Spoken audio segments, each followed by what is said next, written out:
आज की वीडियो हम लोग कोऑर्डिनेशन कंपाउंड का एनसीईआरटी सारा इंटेक्स्ट करने वाले हैं, तो कॉपी कलम लेकर के आप भी नोट करते जाइए। हेलो डियर स्टूडेंट्स, स्वागत है आपके अपने यूट्यूब लेवन केमिस्ट्री में। और हम बात करने वाले हैं यहाँ पर कोऑर्डिनेशन कंपाउंड जो चैप्टर है उसका एनसीईआरटी इंटेक्स्ट 9.1 के क्वेश्चन को हम लोग देखेंगे। ठीक है, तो 9.1 का जो क्वेश्चन है वो एग्जाम्पल्स में भी 9.12 जो आपने एग्जाम्पल किया होगा उसमें सेम टाइप का ये क्वेश्चन था, जिसमें कि हम लोगों को आईयूपीएसी नेम दिए गए थे और उनसे उसका हमको फॉर्मूला लिखना था। ठीक है, तो इस टॉपिक में भी सवाल वही है। हम लोग कुछ यहाँ पर 5-6 कंपाउंड ऐसे दिए गए हैं जिनका आईयूपीएसी नेम दिया गया है। आईयूपीएसी नेम से हम लोग को फॉर्मूला लिखना है। देखिए, आईयूपीएसी नेम से फॉर्मूला लिखने के लिए हम बेसिकली बता देते हैं कि आपको ऑक्सीडेशन स्टेट लिगेंड्स के या जो भी आयन उसमें दिए गए हैं उनके ऑक्सीडेशन स्टेट पर कमांड रहना जरूरी है कि किसका ऑक्सीडेशन स्टेट क्या होता है, किस लिगेंड पर कितना चार्ज होता है, ये आपको कमांड रखना जरूरी है। ठीक है, तब जाके नाम आराम से हम लोग लिख सकते हैं। फॉर एग्जांपल ध्यान दीजिए, यहाँ पर लिगेंड्स के नाम को भी आप लोग को यहाँ पर समझ के रखना है। जैसे हम लिगेंड का नाम पहले ले लेते हैं, टेट्रा अमीन है, तो ये जो अमीन है वो लिगेंड NH3 अमोनिया को यहाँ पर अमीन लिखा गया है। एक्वा जो है डाई एक्वा है, तो एक्वा वाटर के लिए यूज किया गया है। Cobalt CMI central metal ion हो गया, कोबाल्ट का ऑक्सीडेशन स्टेट 3 दिया हुआ है इस कंपाउंड में। और काउंटर आयन जो कि कोऑर्डिनेशन ब्रैकेट के बाहर में बैठा हुआ है वो क्लोराइड है। क्लोराइड 2 है या 3 है या जो भी है, काउंटर आयन में कभी भी डाई ट्राई लगा हुआ नहीं रहेगा, वो आपको पता करना पड़ेगा कि हमारे पास क्लोराइड कितने होने चाहिए। तो चलिए, सबसे पहले हमको एक सिंपल सा इसका फॉर्मूला लिखना होगा। तो ध्यान दें, हम लोग यहाँ पर पहले एक कोऑर्डिनेशन ब्रैकेट बना लेंगे। ठीक है, कोऑर्डिनेशन ब्रैकेट यहाँ पर हमने एक बना लिया, ड्रॉ कर लिया, और बाहर में हमने क्लोराइड भी डाल दिया एज अ काउंटर आयन। ठीक है, अब यहाँ पर सेंट्रल मेटल आयन को पहले लिखना है, तो कोबाल्ट है हमारे पास। फिर लिगेंड लिखना है, तो अमोनिया हमारे पास में है, और ये अमोनिया टेट्रा लिखा हुआ है तो 4 होगा। एक्वा यानी वाटर हमारे पास लिगेंड है, और ये 2 है, डाई है, तो यहाँ होल 2 कर दिया हमने। ये हमारा एक जनरल फॉर्मेट बन गया। अभी कोऑर्डिनेशन ब्रैकेट के अंदर में जो भी बातें होती है उसमें कोई कंफ्यूजन नहीं होना चाहिए, जो जैसा था वैसा हमने लिख दिया। कंफ्यूजन होता है यहाँ पर जो सॉर्ट आउट करना पड़ता है वो काउंटर आयन के मैटर को, जो यहाँ बाहर में है उसमें थोड़ा सा नंबर में सबका जो ना चेंज कुछ ना कुछ करना पड़ेगा। देखिए यहाँ पर चेंज कैसा करना होगा। यहाँ पर कोबाल्ट का ऑक्सीडेशन स्टेट यहाँ पर +3 है। ठीक है, होल कोऑर्डिनेशन कंपाउंड का जो टोटल चार्ज है वो आपका न्यूट्रल होना चाहिए।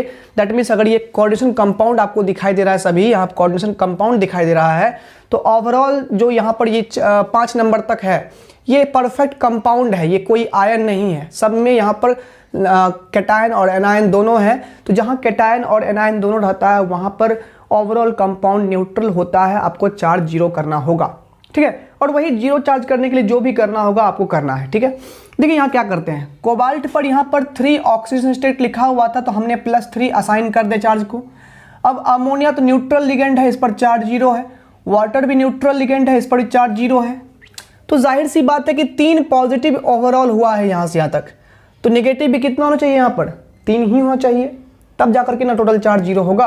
तो ये चीज को मेंटेन करने के लिए, या यूं याद रखिए यहाँ पर, तो यहाँ पर याद क्या रखना है, क्लोराइड की वैलेंसी आपके पास -1 यानी 1 होती है क्लोराइड की वैलेंसी। और यहाँ पर ओवरऑल कंपाउंड पर टोटल चार्ज 3 है, 3+ यानी 3 वैलेंसी हुई। क्रॉस वैलेंसी रूल से आपको क्रॉस कर देना है, इसकी वैलेंसी उसके नीचे में, इसकी वैलेंसी उसके नीचे में। तो कोऑर्डिनेशन स्फीयर के नीचे में 1 रहेगा, 1 तो लिखते नहीं है, और क्लोराइड के नीचे में कितना दे देंगे, यहाँ पर 3 दे देंगे। तो ओवरऑल कंपाउंड का फॉर्मूला हमारा यही हो गया है ना। आसान, कितना आसान तो है। तो ऐसे ही हम लोग यहाँ 2 नंबर के भी टर्म में वही काम करेंगे। हम लोग पोटेशियम है, उसके बाद स्पेस है, मतलब ये हो गया पोटेशियम हमारा काउंटर आयन है। ठीक है, पोटेशियम काउंटर आयन है, मेटल का आयन है, इसलिए पहले लिखा गया है, तो पोटेशियम हमने लिख दिया। और जो भी कंट्रोवर्सी होगी वो पोटेशियम में ही होगी, काउंटर आयन में। इसी में आपको वैलेंसी मैनेज करना पड़ेगा। देखते हैं, तो यहाँ पर क्या है, तो हमारे पास जो क्या कहते हैं मेन जो हमारे पास CMI है वो है निकेलेट लिखा हुआ है। अब ये बतला दे, यहाँ पर कोबाल्ट है, यहाँ पर निकेलेट है, निकेल नहीं है, निकेलेट है। कारण क्या है, कारण ये है कि यहाँ पर ओवरऑल कोऑर्डिनेशन कंपाउंड पर जो चार्ज था वो +3 था। या कभी कभी न्यूट्रल भी होगा। तो जब कोऑर्डिनेशन इस ब्रैकेट के ऊपर में नेट चार्ज पॉजिटिव या न्यूट्रल रहे, जीरो हो चार्ज, उस केस में मेटल के नाम में कोई परिवर्तन नहीं करते हैं। लेकिन जब स्फीयर के ऊपर में, ये ब्रैकेट के ऊपर में निगेटिव चार्ज आने लगे, तब वहां पर मेटल के नाम के लास्ट के कुछ सफिक्स को हटा करके एट जोड़ देते हैं। जैसे कि कोबाल्ट का कोबाल्टेट, निकेल का निकेलेट, प्लेटिनम का प्लेटिनेट, ठीक है, फेरम का फेरेट, ऐसे ही बन जाता है। ठीक है, अब देखिए यहाँ पर तो निकेल हो गया CMI, और लिगेंड की बात करें तो साइनाइड, साइनिडो लिखा हुआ है यहाँ पर, वो 4 है, तो CN4 कर दिए, हो गया, इसमें कोई कंट्रोवर्सी नहीं है। निकेल का ऑक्सीडेशन स्टेट कितना है, +2 है, +2 लिख दिया हमने। एक साइनाइड पर -1 चार्ज होता है, तो 4 साइनाइड है तो -4 कर दिया। ओवरऑल कितना हो गया इस पर चार्ज, -2 हो गया। अब यानी इसकी वैलेंसी 2 है, इसकी वैलेंसी 1 है, क्रॉस वैलेंसी करेंगे तो इसकी 2 जाएगी इस पर, तो यहाँ नीचे में कितना आ जाएगा, K2। तो ओवरऑल क्या हो गया फॉर्मूला, K2NiCN4। यही हमारा कोऑर्डिनेशन कंपाउंड का ये वाला फॉर्मूला हो गया। ठीक है, तो ये तो हो गया नंबर 2 का बात। नंबर 3 की बात करते हैं। तो नंबर 3 में क्या है हमारे पास, ट्रिस लगा हुआ है। ट्रिस ट्राइवर्ड से लिखा हुआ है यहाँ पर। ये कॉम्प्लेक्स हमारे पास जब लिगेंड होता है तो ट्राई के बदले ट्रिस लिखते हैं, डाई के बदले बिस लिखते हैं। उसी प्रकार से यहाँ पर हम लोग को 3 नंबर का आंसर हम यहाँ करने वाले हैं, 3 का आंसर यहाँ करने वाले हैं। ठीक है, तो 3 में क्या है हमारे पास, एक कोऑर्डिनेशन ब्रैकेट है, लास्ट में क्लोराइड है, ये काउंटर आयन है। ठीक है, तो यहाँ पर CMI के रूप में क्रोमियम है तो Cr डाल दिए। ट्रिस है तो होल 3 जाएगा। किसका होल 3 होगा, तो इथेन 1,2 डायमाइन है। इसको सॉल्ट में आप लोग EN लिखोगे, इथिलीन डायमीन को EN लिखते हैं। ये 2 लोन पेयर डोनेट कर सकता है एक लिगेंड। न्यूट्रल लिगेंड होता है, इस पर कोई चार्ज नहीं होता है, यानी कि इसका स्ट्रक्चर कुछ ऐसा होता है, CH2 CH2, इधर भी NH2, इधर भी NH2। यही है इथेन 1,2 डायमीन, यहाँ से लोन पेयर देगा, यहाँ से लोन पेयर देगा, तो डाइडेंटेट लिगेंड है ये, और इस पर ओवरऑल चार्ज 0 होता है, मतलब इसका ऑक्सीडेशन स्टेट 0 होता है। ठीक है, अब यहाँ पर तो एक ही लिगेंड था, 3 पीस था, 3 पीस यहाँ पर कर दिए। उसके बाद क्या हो गया, यहाँ पर लास्ट में क्लोराइड है।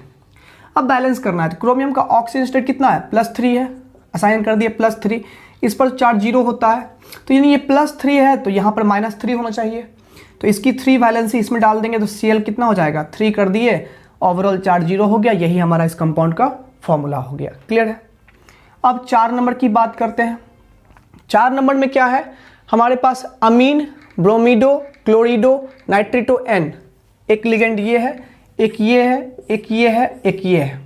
नाइट्रिटो N को NO2 लिखेंगे, नाइट्रिटो O रहता तो ONO लिखते, यानी कि नाइट्रोजन यहाँ पर डोनेट कर रहा है। नाइट्रिटो लिगेंड ऐसा होता है जो कि एम्बिडेंटेड होता है, मतलब कि उसमें एक टाइम में कोई एक ही एटम दे सकता है लोन पेयर, तो इसमें लेकिन 2 एटम होते हैं जो लोन पेयर दे सकते हैं, कभी नाइट्रोजन दे देता है तो कभी ऑक्सीजन। नाइट्रोजन दे रहा हो तो नाइट्रिटो N लिखते हैं, और ऑक्सीजन अगर लोन पेयर दे रहा हो तो नाइट्रिटो O लिखा करेंगे। ठीक है, तो यहाँ पर प्लेटिनेट 2 लिखा हुआ है। प्लेटिनेट लिखा हुआ है, इसका मतलब है कि ओवरऑल हमारे कोऑर्डिनेशन स्फीयर पर निगेटिव चार्ज है, और कोई काउंटर आयन नहीं है, तो वो निगेटिव चार्ज हमको दिखाना पड़ेगा, शो करना पड़ेगा, यानी कि ये कंपाउंड हमारा कंपाउंड नहीं है, ये आयन है, क्योंकि इसमें काउंटर कुछ भी नहीं है। ठीक है, अब देखते हैं, ऑटोमेटिकली दिख जाएगा, कोई दिक्कत नहीं है। एक कोऑर्डिनेशन स्फीयर बना दिए, इसमें प्लेटिनम है तो प्लेटिनम डाल दिए Pt। ठीक है, अब देखिए यहाँ पर एमीन था तो NH3 डाल दिए, ब्रोमीडो है तो Br डाल दिए, क्लोरिडो है तो Cl डाल दिए, नाइट्रिटो N है तो NO2 डाल दिए और घेर दिए इसको। अब देखिए प्लेटिनम का ऑक्सीजन स्टेट कितना है, यहाँ पर +2 है, अमोनिया 0 होता है, ब्रोमीन -1, क्लोरीन -1, नाइट्रिटो भी -1 होता है, तो -3 +2 कितना हो गया, -1 हो गया। इसी -1 चार्ज को यहाँ पर असाइन कर देंगे माइनस, और यही हमारा ये आयन का फॉर्मूला हो गया। प्लेटिनेट था ना, तो हमने पहले ही कहा दिया था कि इस पर नेगेटिव चार्ज आने वाला है, आ गया नेगेटिव चार्ज। ठीक है, क्लियर है, तो ये इसका सिंबल हो गया। क्लियर। अब 5वां नंबर है, तो 5वां नंबर में क्या है, डाइक्लोरिडो, ये एक लिगेंड हो गया, बिस EN यहाँ पर हो गया, इथेन 1,2 डायमीन को EN बोलते हैं, पहले वाला ही है। प्लेटिनम 4 नाइट्रेट, यहाँ पर ये नाइट्रेट काउंटर आयन हो गया, प्लेटिनम 4 तक, यहाँ तक आपका कोऑर्डिनेशन ब्रैकेट के अंदर की बात है, ये हमारा बाहर की बात है। ठीक है ना, तो यहाँ पर प्लेटिनम है तो जाहिर सी बात है कि इस पर पॉजिटिव चार्ज या न्यूट्रल लिगेंड है। न्यूट्रल तो नहीं होगा क्योंकि यहाँ पर निगेटिव आयन काउंटर आयन के फॉर्म में है, तो हमारा ओवरऑल कोऑर्डिनेशन ब्रैकेट ऊपर में पॉजिटिव चार्ज ही रहेगा, ठीक है ना। तो यहाँ प्लेटिनम है, Pt डाल दिया हमने, ठीक है।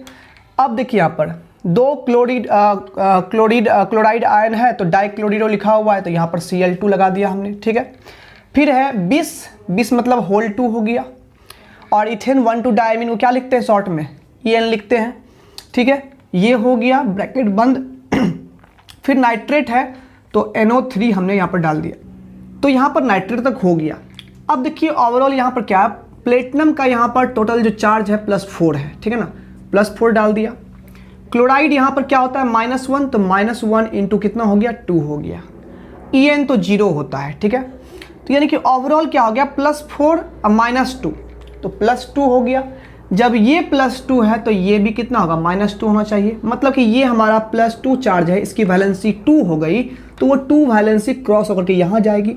नाइट्रेट आयन पर minus charge, single negative charge होता है, तो इसकी 1 वैलेंसी इधर जाएगी, तो 1 तो कुछ होगा नहीं, लेकिन इसका 2 के कारण से यहाँ कितना हो जाएगा, होल 2 हो जाएगा।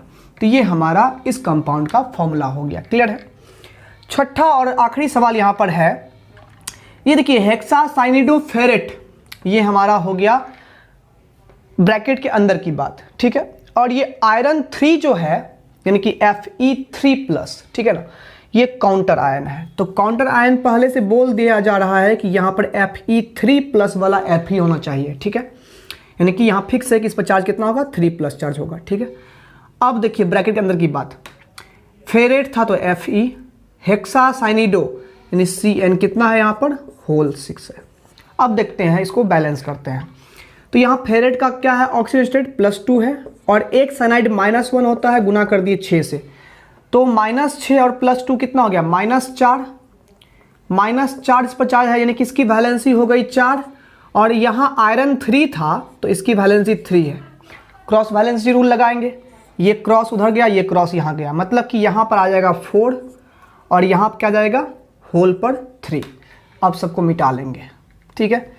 एक बार फिर से समझना हो तो वीडियो को फिर से रिवाइंड करके देख लीजिएगा कैसे कैसे किए। ये 9 क्लास का चीज़ है, क्रॉस वैलेंसी रूल, दोनों की वैलेंसी पता करो, क्रॉस कर दो, आराम से फॉर्मूला बन जाएगा। तो फाइनली हमने इसका ये फॉर्मूला बना दिया है। कोई दिक्कत हो तो फिर से वीडियो को रिवाइंड में देख सकते हो, बुक का स्टडी कर सकते हो। तो सवाल यहाँ पर है कि right the IUPAC names of the following coordination compounds. आपको इन कुछ कोऑर्डिनेशन कंपाउंड्स के IUPAC नेम लिखने हैं। तो IUPAC या IUPAC नेम लिखने के लिए जो है कुछ बेसिक टर्म्स रूल्स की ज़रूरत पड़ती है। इसमें लिगेंड्स के नाम आपको समझने पड़ते हैं, और ख़ास करके मोस्ट इम्पॉर्टेंट कि मेटल का ऑक्सीडेशन स्टेट आपको यहाँ पर फाइंड आउट करना पड़ता है। जो सेंट्रल मेटल एटम या आयन है उनका ऑक्सीडेशन स्टेट जो है आपको पता रखना पड़ेगा। यहाँ पर पता क्या, इसको सॉल्व करके निकालना पड़ता है, तो आपको यहाँ नॉमेनक्लेचर बन जाएगा। जैसे देखिए यहाँ पर, तो यहाँ पर हमारे पास ये जो क्लोराइड है ये काउंटर आयन है, ये लास्ट में लिखा जाएगा। तो पहले हम लोग कोऑर्डिनेशन ब्रैकेट का नाम लिखेंगे। तो कोऑर्डिनेशन ब्रैकेट में पहले लिगेंड्स के नाम लिखने हैं। अगर मोर देन 1 लिगेंड्स है तो अल्फाबेटिकल ऑर्डर में लिखना है, और जो लिगेंड रिपीट हो रहे हैं तो उनके लिए प्रीफिक्स डाई, ट्राई, टेट्रा, पेंटा, हेक्सा, इन सब वर्ड्स का यूज़ करना है। और सिंपल सा बात जो आपको मैंने पहले बताया था कि जो सेंट्रल मेटल आयन का जो नाम होगा, अगर हमारे कोऑर्डिनेशन स्फीयर के ऊपर में पॉजिटिव चार्ज या 0 चार्ज है, न्यूट्रल रहे, तो जो कोबाल्ट है उनका नाम कोबाल्ट ही रह जाएगा। लेकिन जब यहाँ पर कोऑर्डिनेशन स्फीयर के ऊपर में निगेटिव चार्ज रहेगा तो उस केस में कोबाल्ट कोबाल्टेट बन जाएगा, फेरम फेरेट बन जाएगा, अर्जेंटम अर्जेंटेट बन जाएगा। उसी तरह से पैलेडियम पैलेडेट बन जाएगा, निकेल निकेलेट बन जाएगा, वगैरह वगैरह, ठीक है। चलिए यहाँ पर शुरुआत करते हैं हम लोग। तो यहाँ पर है लिगेंड्स के नाम में आएगा, ये अमोनिया है तो अमोनिया को अमीन लिखते हैं। 6 अमोनिया के लिए हम लोग लिखेंगे यहाँ पर हेक्सा अमीन, ठीक है। उसके बाद यहाँ पर कोबाल्ट है, चूँकि यहाँ पॉजिटिव चार्ज है, पॉजिटिव ऑक्सीडेशन, यहाँ पर जो मेटल क्या कहते हैं स्फीयर के ऊपर में जो चार्ज है वो पॉजिटिव है, तो यहाँ कोबाल्ट को कोबाल्ट ही लिख देते हैं, कोबाल्ट। ब्रैकेट डाल देते हैं, इसमें कोबाल्ट का ऑक्सीडेशन स्टेट लिखना है, और अंतिम में हम लोग क्लोराइड लिख देंगे। क्लोराइड यहाँ पर थोड़ा सा स्पेस हटा कर लिखना है। जो काउंटर आयन होंगे उनको कोऑर्डिनेशन ब्रैकेट के अंदर जो भी नाम हो रहे हैं उनको हम लोग को थोड़ा सा स्पेस दे करके आगे की ओर लिखना है। दैट मीन्स ये हो गया कि काउंटर मेटल आयन रहेगा तो भी स्पेस देना है और इनको अलग रखना है हर हाल में, ठीक है। अब ध्यान दीजिए यहाँ पर ऑक्सीडेशन स्टेट कैसे निकालते हैं।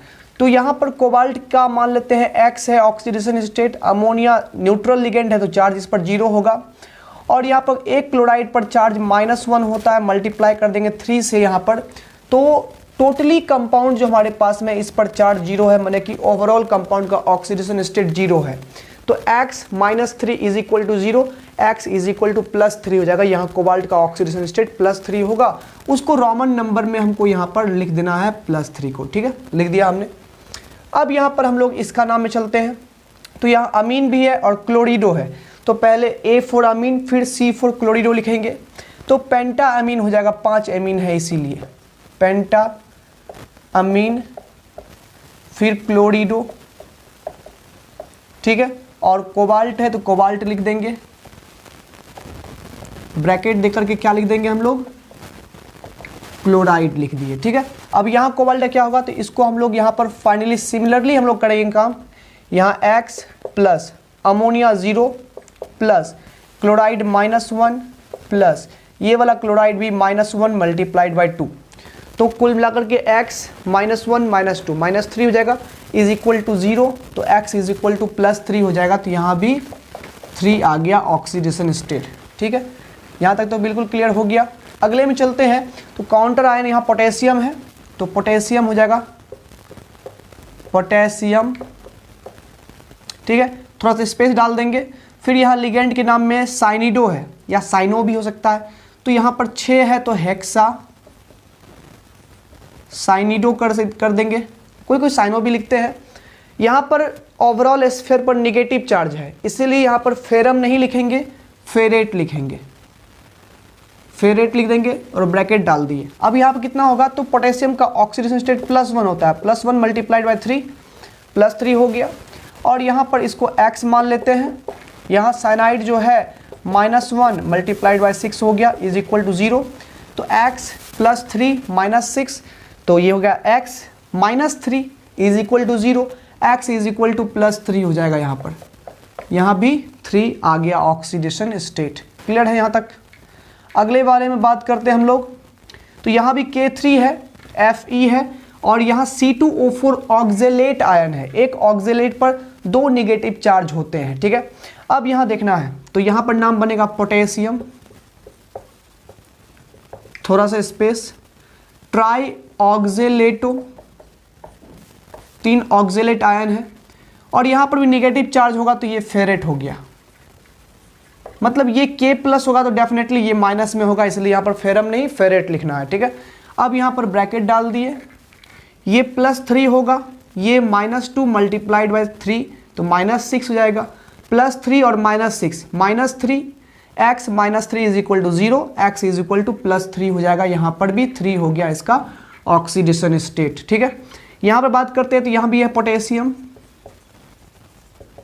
ठीक है। उसके बाद यहाँ पर 4 क्लोरिडो है तो हो गया टेट्रा क्लोरिडो, और पैलेडियम है चूंकि निगेटिव चार्ज है तो यहाँ पैलेडेट हो जाएगा, पैलेडेट, और यहाँ पर ब्रैकेट डाल दिया। अब ब्रैकेट में क्या होगा तो +2 यानी कि +1 × 2 तो +2 हो गया, -1 × 4 -4 तो -2 हो जाएगा, x -2 is equal to 0, x is equal to 2, तो यहाँ पर 2 हो गया, ठीक है। यहाँ पर बात करेंगे तो यहाँ पर हमारे पास प्लेट, यहाँ पर देखिए क्या कहते हैं पॉजिटिव काउंटर आयन तो है नहीं, तो हम लोग यहाँ से लिगेंड के नाम से शुरुआत करते हैं। तो ये अमीन है, क्लोरिडो है और ये मिथाइल एमीन या मिथेनामीन है, ठीक है ना, ऑर्गेनिक लिगेंड है, ये ऑर्गेनिक कंपाउंड का है। तो मिथेनामीन इसको बोलते हैं CH3NH2 को, ठीक है। यहाँ N डोनर एटम है, ठीक है। तो M फॉर मिथेनामीन, C फॉर क्लोरिडो और A फॉर अमीन। तो पहले अमीन लिखेंगे तो डाई अमीन, डाई अमीन हो गया, क्लोरिडो, ठीक है। मिथेनामीन इसको ब्रैकेट में कर ली क्योंकि ये कॉम्प्लेक्स लिगेंड है इसलिए इसको ब्रैकेट में यहाँ पर करके दिखा दिए हैं, ठीक है ना। बस अगर ये मान लीजिए ये कॉम्प्लेक्स है इसलिए ब्रैकेट में रखे हुए हैं, सिंपल नाम होता तो कोई दिक्कत नहीं। मिथाइल एमीन अगर लिखते तो ऐसा लगता कि मिथाइल एक लिगेंड है, एमीन एक लिगेंड है, इसलिए यहाँ पर जो है ना क्या कहते हैं मिथेनामीन को हम लोग ब्रैकेट में डाल दिए ताकि दोनों एक ही लिगेंड के नाम है इसलिए, ठीक है। तो यहाँ लिगेंड के नाम हो गए। फिर आते हैं CMI में, क्या होगा, प्लेटिनम हो जाएगा। तो स्पेस आपको देना नहीं है, जगह नहीं था इसलिए नीचे लिख दिए। तो ये हो गया प्लेटिनम। अब यहाँ पर ब्रैकेट डाल दिए और लास्ट में क्या हो जाएगा, क्लोराइड। अब यहाँ कितना होगा, तो ये X प्लस 0 प्लस ये -1 हो जाएगा, प्लस ये भी न्यूट्रल लिगेंड है 0 प्लस इसका हो गया -1 is equal to 0, x -1 -2 is equal to 0, x is equal to +2 हो जाएगा। तो इसी को हम लोग यहाँ पर 2 लिख देंगे। तो बड़ा ही सिंपल तरीके से हमने यहाँ पर सारे कंपाउंड्स के IUPAC नेम लिख दिए। आई होप आप लोग सीख भी गए होंगे। और इंटेक्स्ट 9.3 का जो कि कोऑर्डिनेशन कंपाउंड चैप्टर से लिया गया है NCERT बुक का, ठीक है। सवाल यहाँ पर है कि indicate the types of isomerism exhibited by the following complexes and draw the structure for these isomers. कहता है इनमें से जो है जितने भी हमारे पास कॉम्प्लेक्सेस है उनमें कौन कौन से प्रकार के आइसोमेरिज्म ये शो करते हैं, आपको उन आइसोमर्स का पिक्चर भी ड्रॉ करना है, ठीक है। तो इसमें हम लोग पहला क्वेश्चन लेते हैं। यहाँ पर नंबर 1 है हमारे पास, नंबर 1 है जिसमें कि यहाँ पर हम लोग काउंटर आयन को हटा देंगे तो यहाँ पर हमारे पास क्या है, CrH2O होल 2 C2O4 होल 2 पर सिंगल यहाँ पर क्या होगा, माइनस होगा, क्योंकि K प्लस निकलेगा तो इतना माइनस हमारे पास होगा, ठीक है। इसमें जो है हमारे पास ऑक्सिलेट आयन जो है वो हमारा डाइडेंटेड लिगेंड है, ठीक है, और ये H2O है मोनोडेंटेड। जब भी ये जो हमारे पास है टोटल जो कोऑर्डिनेशन नंबर होगा 2 दूनी 4 प्लस 2 6 होगा, यानी कि ऑक्टाहेड्रल ये कॉम्प्लेक्स बनेगा। ऑक्टाहेड्रल कॉम्प्लेक्स में जब भी Ma2B2 टाइप का कोई कॉम्प्लेक्स रहता है जिसमें कि B हमारा डाइडेंटेड लिगेंड होता है, तो याद रखिएगा इनके पास 2 ज्योमेट्रिकल आइसोमेरिज्म पॉसिबल होते हैं, एक सिस और एक ट्रांस। सिस वाले में जो होते हैं क्या कहते हैं, ये दोनों H2O सेम साइड में होंगे, यानी कि एक प्लेन से ऊपर और एक प्लेन पर लगा देंगे तो ये हमारा एक साइड हो जाएगा, बाद बाकी इधर हमारा दोनों डाइडेंटेड को लगा देंगे। और ट्रांस वाले में H2O को जो है एक प्लेन पेपर के ऊपर एक नीचे कर देंगे, बाद बाकी प्लेन में हम अपना ऑक्सिलेट आयन को लगा देंगे तो वो ट्रांस हो जाएगा। और उसी में ट्रांस वाले का तो ऑप्टिकल नहीं होगा, लेकिन सिस वाले का जो है ऑप्टिकल आइसोमेरिज्म भी पॉसिबल होता है 2, यानी इसके कुल 4 आइसोमर्स होंगे, 2 होंगे ज्योमेट्रिकल आइसोमर्स और 2 ऑप्टिकल आइसोमर्स। इसमें एक आंसर में क्या होगा हमारा, 2 geometrical isomers and 2 optical isomers, ठीक है। अब क्या क्या होगा वो ध्यान से देखिएगा।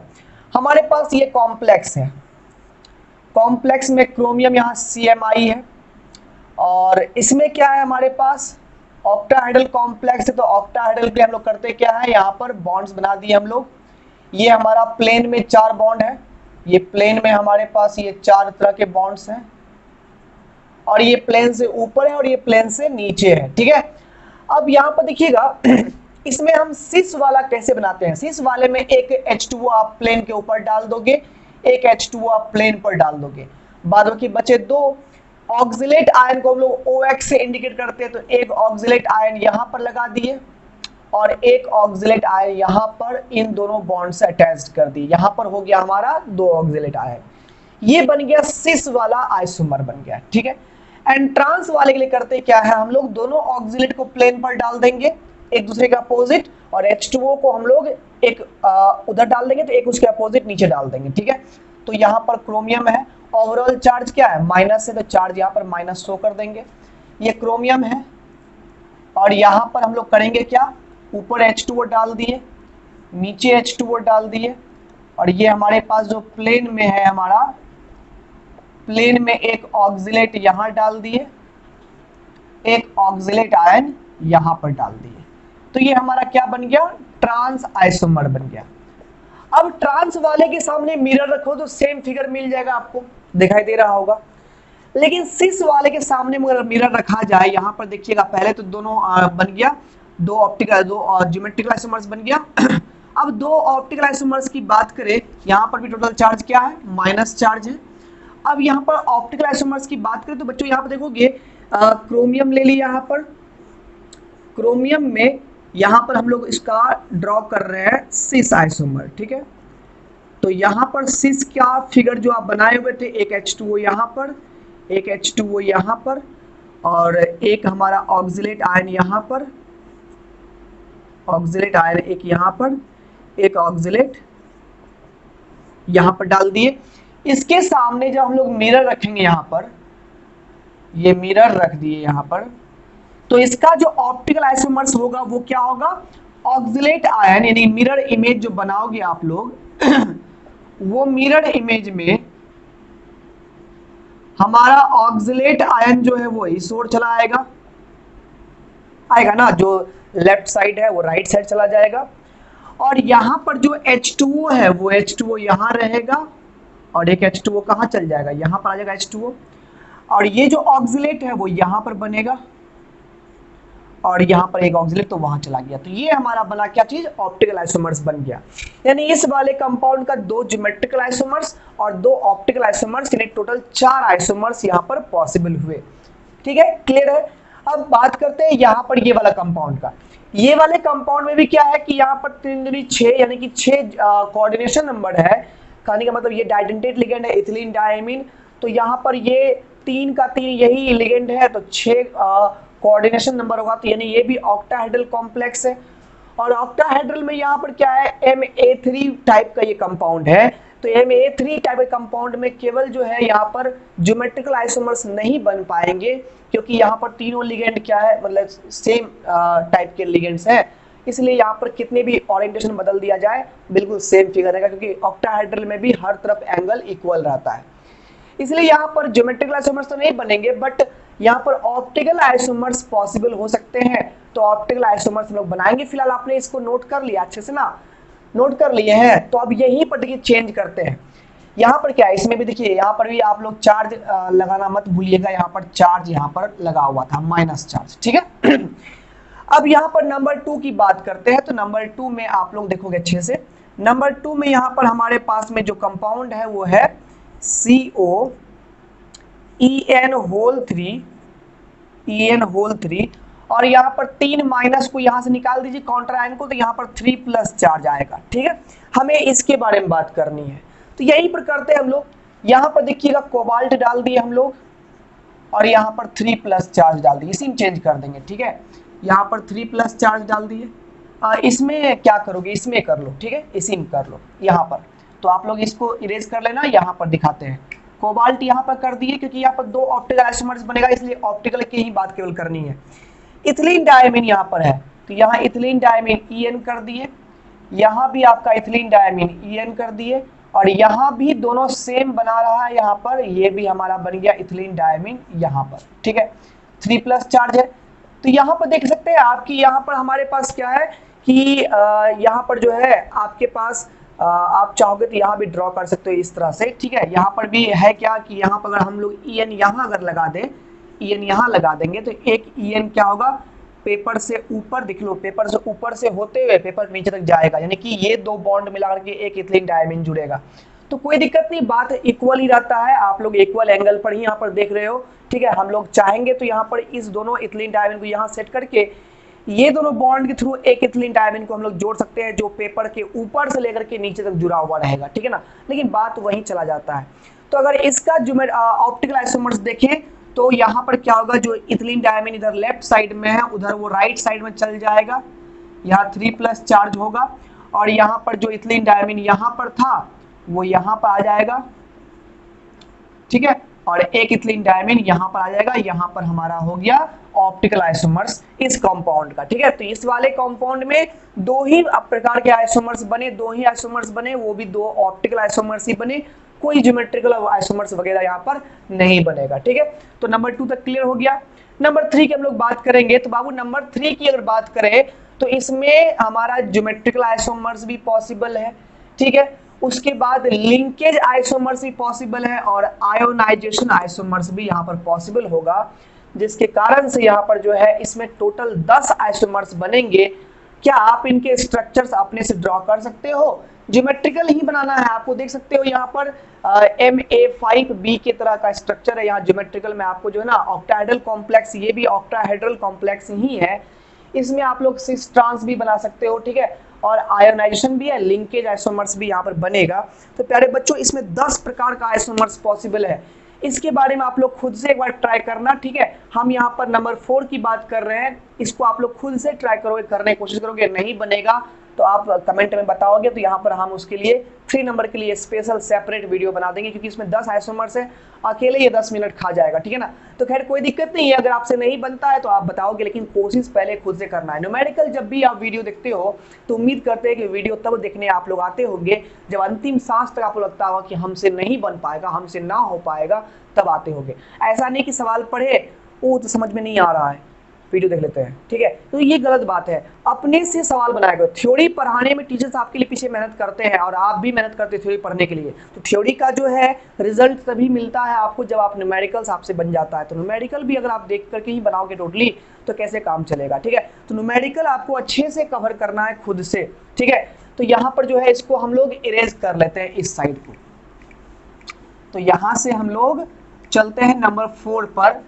नंबर 4 की बात करें तो यहाँ पर हमारे पास MABC2 टाइप का कंपाउंड है। इसमें ऑप्टिकल तो नहीं बनेगा बट ज्योमेट्रिकल आइसोमर्स यहाँ पर बनेंगे। 2 ज्योमेट्रिकल आइसोमर्स ही केवल इसका पॉसिबल होगा। नंबर 4 में यहाँ पर क्या है कि यहाँ पर 2 ज्योमेट्रिकल आइसोमर्स ही पॉसिबल होंगे, एक सिस और एक क्या होगा, ट्रांस आइसोमर्स इसका पॉसिबल होगा। ध्यान दीजिए यहाँ पर ये न्यूट्रल कंपाउंड है, इसमें प्लेटिनम हमारा है और यहाँ जो हाइब्रिडाइजेशन है वो DsP2 है, जिसके कारण से शेप इसका स्क्वायर प्लेनर है, शेप इसका स्क्वायर प्लेनर है, जिसमें कि हमारे पास क्लोरीन जो है यहाँ पर क्लोराइड लिगेंड जो है वो 2 है। तो एक बार करते क्या है, दोनों क्लोराइडों को सेम पोजीशन में डाल देते हैं, सेम साइड डाल देते हैं, तो यहाँ पर ये H2O हो गया, यहाँ पर ये NH3 हो गया, तो ये हमारा सिस आइसोमर्स कहलाएगा। और दूसरे में करते क्या है, प्लेटिनम के साथ हम लोग यहाँ पर एक क्लोराइड इधर डालते हैं, एक क्लोराइड इधर डाल देते हैं, यहाँ पर H2O हो गया, ये हमारा NH3 हो गया, ये हमारा क्या हो गया, ट्रांस आइसोमर हो गया, ठीक है। क्लोराइड यहाँ पर अपोजिट साइड में या क्लोराइड सेम साइड में है, तो ये सिस और ये ट्रांस आइसोमर हो गया। ये 2 प्रकार के आइसोमर से ही ये एग्जिबिट करेगा, ठीक है। दोनों का फिगर जो है वो स्क्वायर प्लेनर के फॉर्म में होगा, क्योंकि यहाँ पर हाइब्रिडाइजेशन जो है वो DsP2 है। आप निकाल के देख सकते हो, अगर वैलेंस बॉन्ड थ्योरी पढ़े हो तो आप हाइब्रिडाइजेशन चेकआउट कर सकते हो, ठीक है ना। तो यहाँ पर सिंपल सी, जब यहाँ पर स्क्वायर प्लेनर कंपाउंड होता है तो वहां पर उसके ज्योमेट्रिकल आइसोमर्स ही बनते हैं, ठीक है। ज्योमेट्रिकल आइसोमर्स बना दिए उसका हम लोग, ठीक है। ऑप्टिकल इसका नहीं बनेगा। अच्छा, और यहाँ पर आपको हम फाइनली फिर भी बोल देते हैं कि नंबर 3 को खुद से ट्राई करोगे, नहीं बनेगा तो कमेंट में आप लोग बताओगे तो हम बता देंगे, इसके बारे में इसका वीडियो हम सेपरेट बना देंगे, ठीक है ना।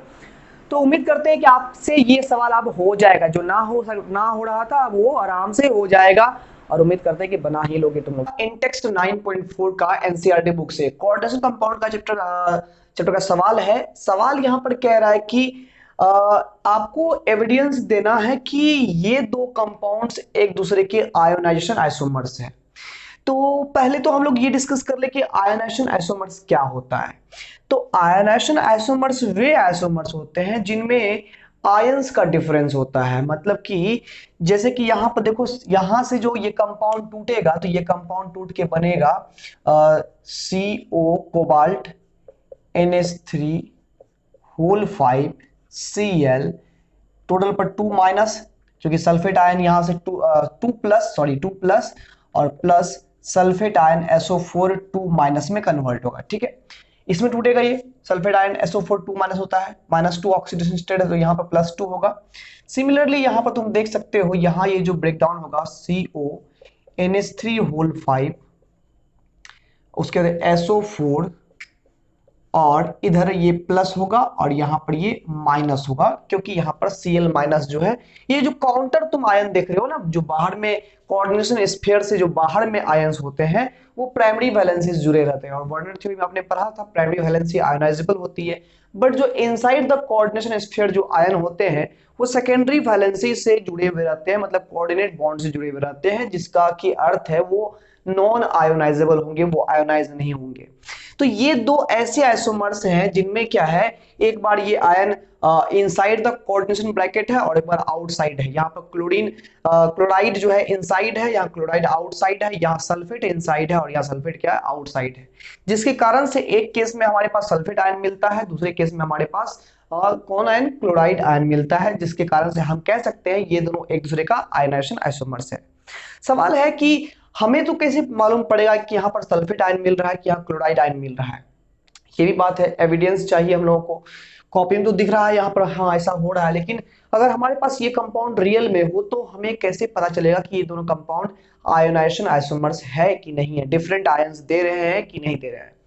तो करते क्या है कि इस कंपाउंड में हम लोग जो है ना, इस कंपाउंड में हम लोग यहाँ से अप्लाई कर देते हैं क्या चीज, यहाँ पर हम लोग अगर हम लोग डालते हैं मान लो बेरियम, यहाँ पर BaSO4 बेरियम सल्फेट अगर हम लोग यहाँ पर डालते हैं, जैसे कि यहाँ पर अगर हम लोग बेरियम क्लोराइड अगर यहाँ पर लोग मिलाते हैं इसमें, ठीक है, तो देखा गया यहाँ पर बेरियम क्लोराइड अगर यहाँ से मिलाते हैं तो चूंकि यहाँ पर सल्फेट आयन है, जो यहाँ सल्फेट आयन मिल रहा है, वो सल्फेट आयन यहाँ पर बेरियम आयन जो है, सल्फेट आयन यहाँ से क्लोराइड को डिस्प्लेस करके बेरियम से मिल करके बेरियम सल्फेट का व्हाइट प्रेसिपिटेट दे देगा। ये व्हाइट प्रेसिपिटेट यहाँ पर प्राप्त होगा। ये एक्सपेरिमेंटल होता है कि आप यहाँ पर देख पा रहे हो क्लोराइड आयन, यहाँ पर सल्फेट आयन है, सल्फेट आयन यहाँ क्लोराइड आयन को डिस्प्लेस करेगा, जिसके कारण से यहाँ पर बेरियम आयन बेरियम सल्फेट का व्हाइट प्रेसिपिटेट मिलेगा। जबकि यहाँ पर अगर इसी को हम लोग सिल्वर नाइट्रेट से अगर हम लोग लगाए यहाँ पर सिल्वर नाइट्रेट के सॉल्यूशन से,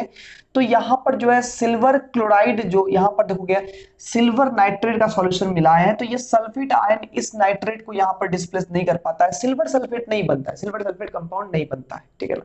तो यहाँ पर कोई रिएक्शन ही नहीं होता है, यहाँ पर कोई रिएक्शन नहीं होता है, नो रिएक्शन, ठीक है। तो मतलब कि होता क्या यहाँ पर दिखाई दे रहा है स्पष्ट, बेरियम सल्फेट जो मिलेगा समझ में आ जाएगा आदमी को, हाँ ठीक है इस कंपाउंड में इस बार सल्फेट आयन आया है। हमें पता है कि ये दोनों कंपाउंड आइसोमर्स है, तो इस एक्सपेरिमेंट में ये पता चला हम लोगों को कि हाँ इस कंपाउंड से सल्फेट आयन निकला है, ठीक है। जो सल्फेट आयन सिल्वर से रिएक्शन नहीं किया, क्योंकि सल्फेट आयन ही मिल रहा, फिर यहाँ अगर क्लोराइड आयन मिलता तो सिल्वर से रिएक्शन करके सिल्वर क्लोराइड का व्हाइट प्रेसिपिटेट बना देता। अब यहाँ पर क्या होता है कि यहाँ इस कंपाउंड का रिएक्शन जब यही सिल्वर नाइट्रेट के साथ में होता है, तो यहाँ पर जो ये क्लोराइड आयन है वो नाइट्रेट को डिस्प्लेस करके यहाँ पर सिल्वर क्लोराइड का व्हाइट प्रेसिपिटेट फॉर्म कर देता है। यहाँ पर सिल्वर क्लोराइड का बिल्कुल व्हाइट प्रेसिपिटेट यहाँ पर बना देता है, ठीक है। लेकिन जब इसी कंपाउंड को बेरियम क्लोराइड से करवाया गया रिएक्शन, तो यहाँ पर क्लोराइड को डिस्प्लेस करेगा, फिर से तो बेरियम क्लोराइड ही रह जाएगा। बेरियम क्लोराइड में किसी भी प्रकार का कोई चेंज देखने को आपको नहीं मिलेगा, यहाँ सिल्वर नाइट्रेट गायब, सिल्वर क्लोराइड का व्हाइट प्रेसिपिटेट बन जाएगा। और यहाँ पर बेरियम सल्फेट जो है वो बेरियम क्लोराइड जो है, ये बेरियम क्लोराइड में कोई भी बदलाव नहीं होगा, मतलब कि कोई रिएक्शन नहीं होगा। इसका मतलब यहाँ पर हो रहा है कि सिल्वर नाइट्रेट से सिल्वर क्लोराइड बन रहा है, इसका मतलब हो गया कि डेफिनेटली यहाँ पर इस कंपाउंड से कौन सा आयन मिला है, क्लोराइड आयन मिला है। क्योंकि सिल्वर नाइट्रेट ने रिएक्शन किया है और सिल्वर क्लोराइड बना है, मतलब यहाँ पर सल्फेट आयन नहीं है, यहाँ क्लोराइड आयन है। तो दोनों ही कंपाउंड में इस एक्सपेरिमेंट में करने के बाद जो है दोनों ही कंपाउंड में हम लोगों को दिखाई दे दिया यहाँ पर कि डिफरेंस दिखाई दे दिया कि उस कंपाउंड में सल्फेट आयन मिला तब बेरियम सल्फेट बना, और इस कंपाउंड में क्लोराइड आयन मिला है जिसके कारण से सिल्वर क्लोराइड बना। तो यहां से स्पष्ट है कि ये दोनों एक दूसरे के आयोनाइजेशन आइसोमर्स है। थ्योरेटिकल तो देखना आसान है, देख करके बता सकते हैं। यहाँ पर आपको एविडेंस बोल रहा था, तो यहाँ पर कह सकते हैं, यहाँ पर मान लो कि कंपाउंड नंबर इसको 1 मान लेते हैं, कंपाउंड नंबर इसको क्या मान लेते हैं, 2 मान लेते हैं। तो बोलेंगे यहाँ पर कि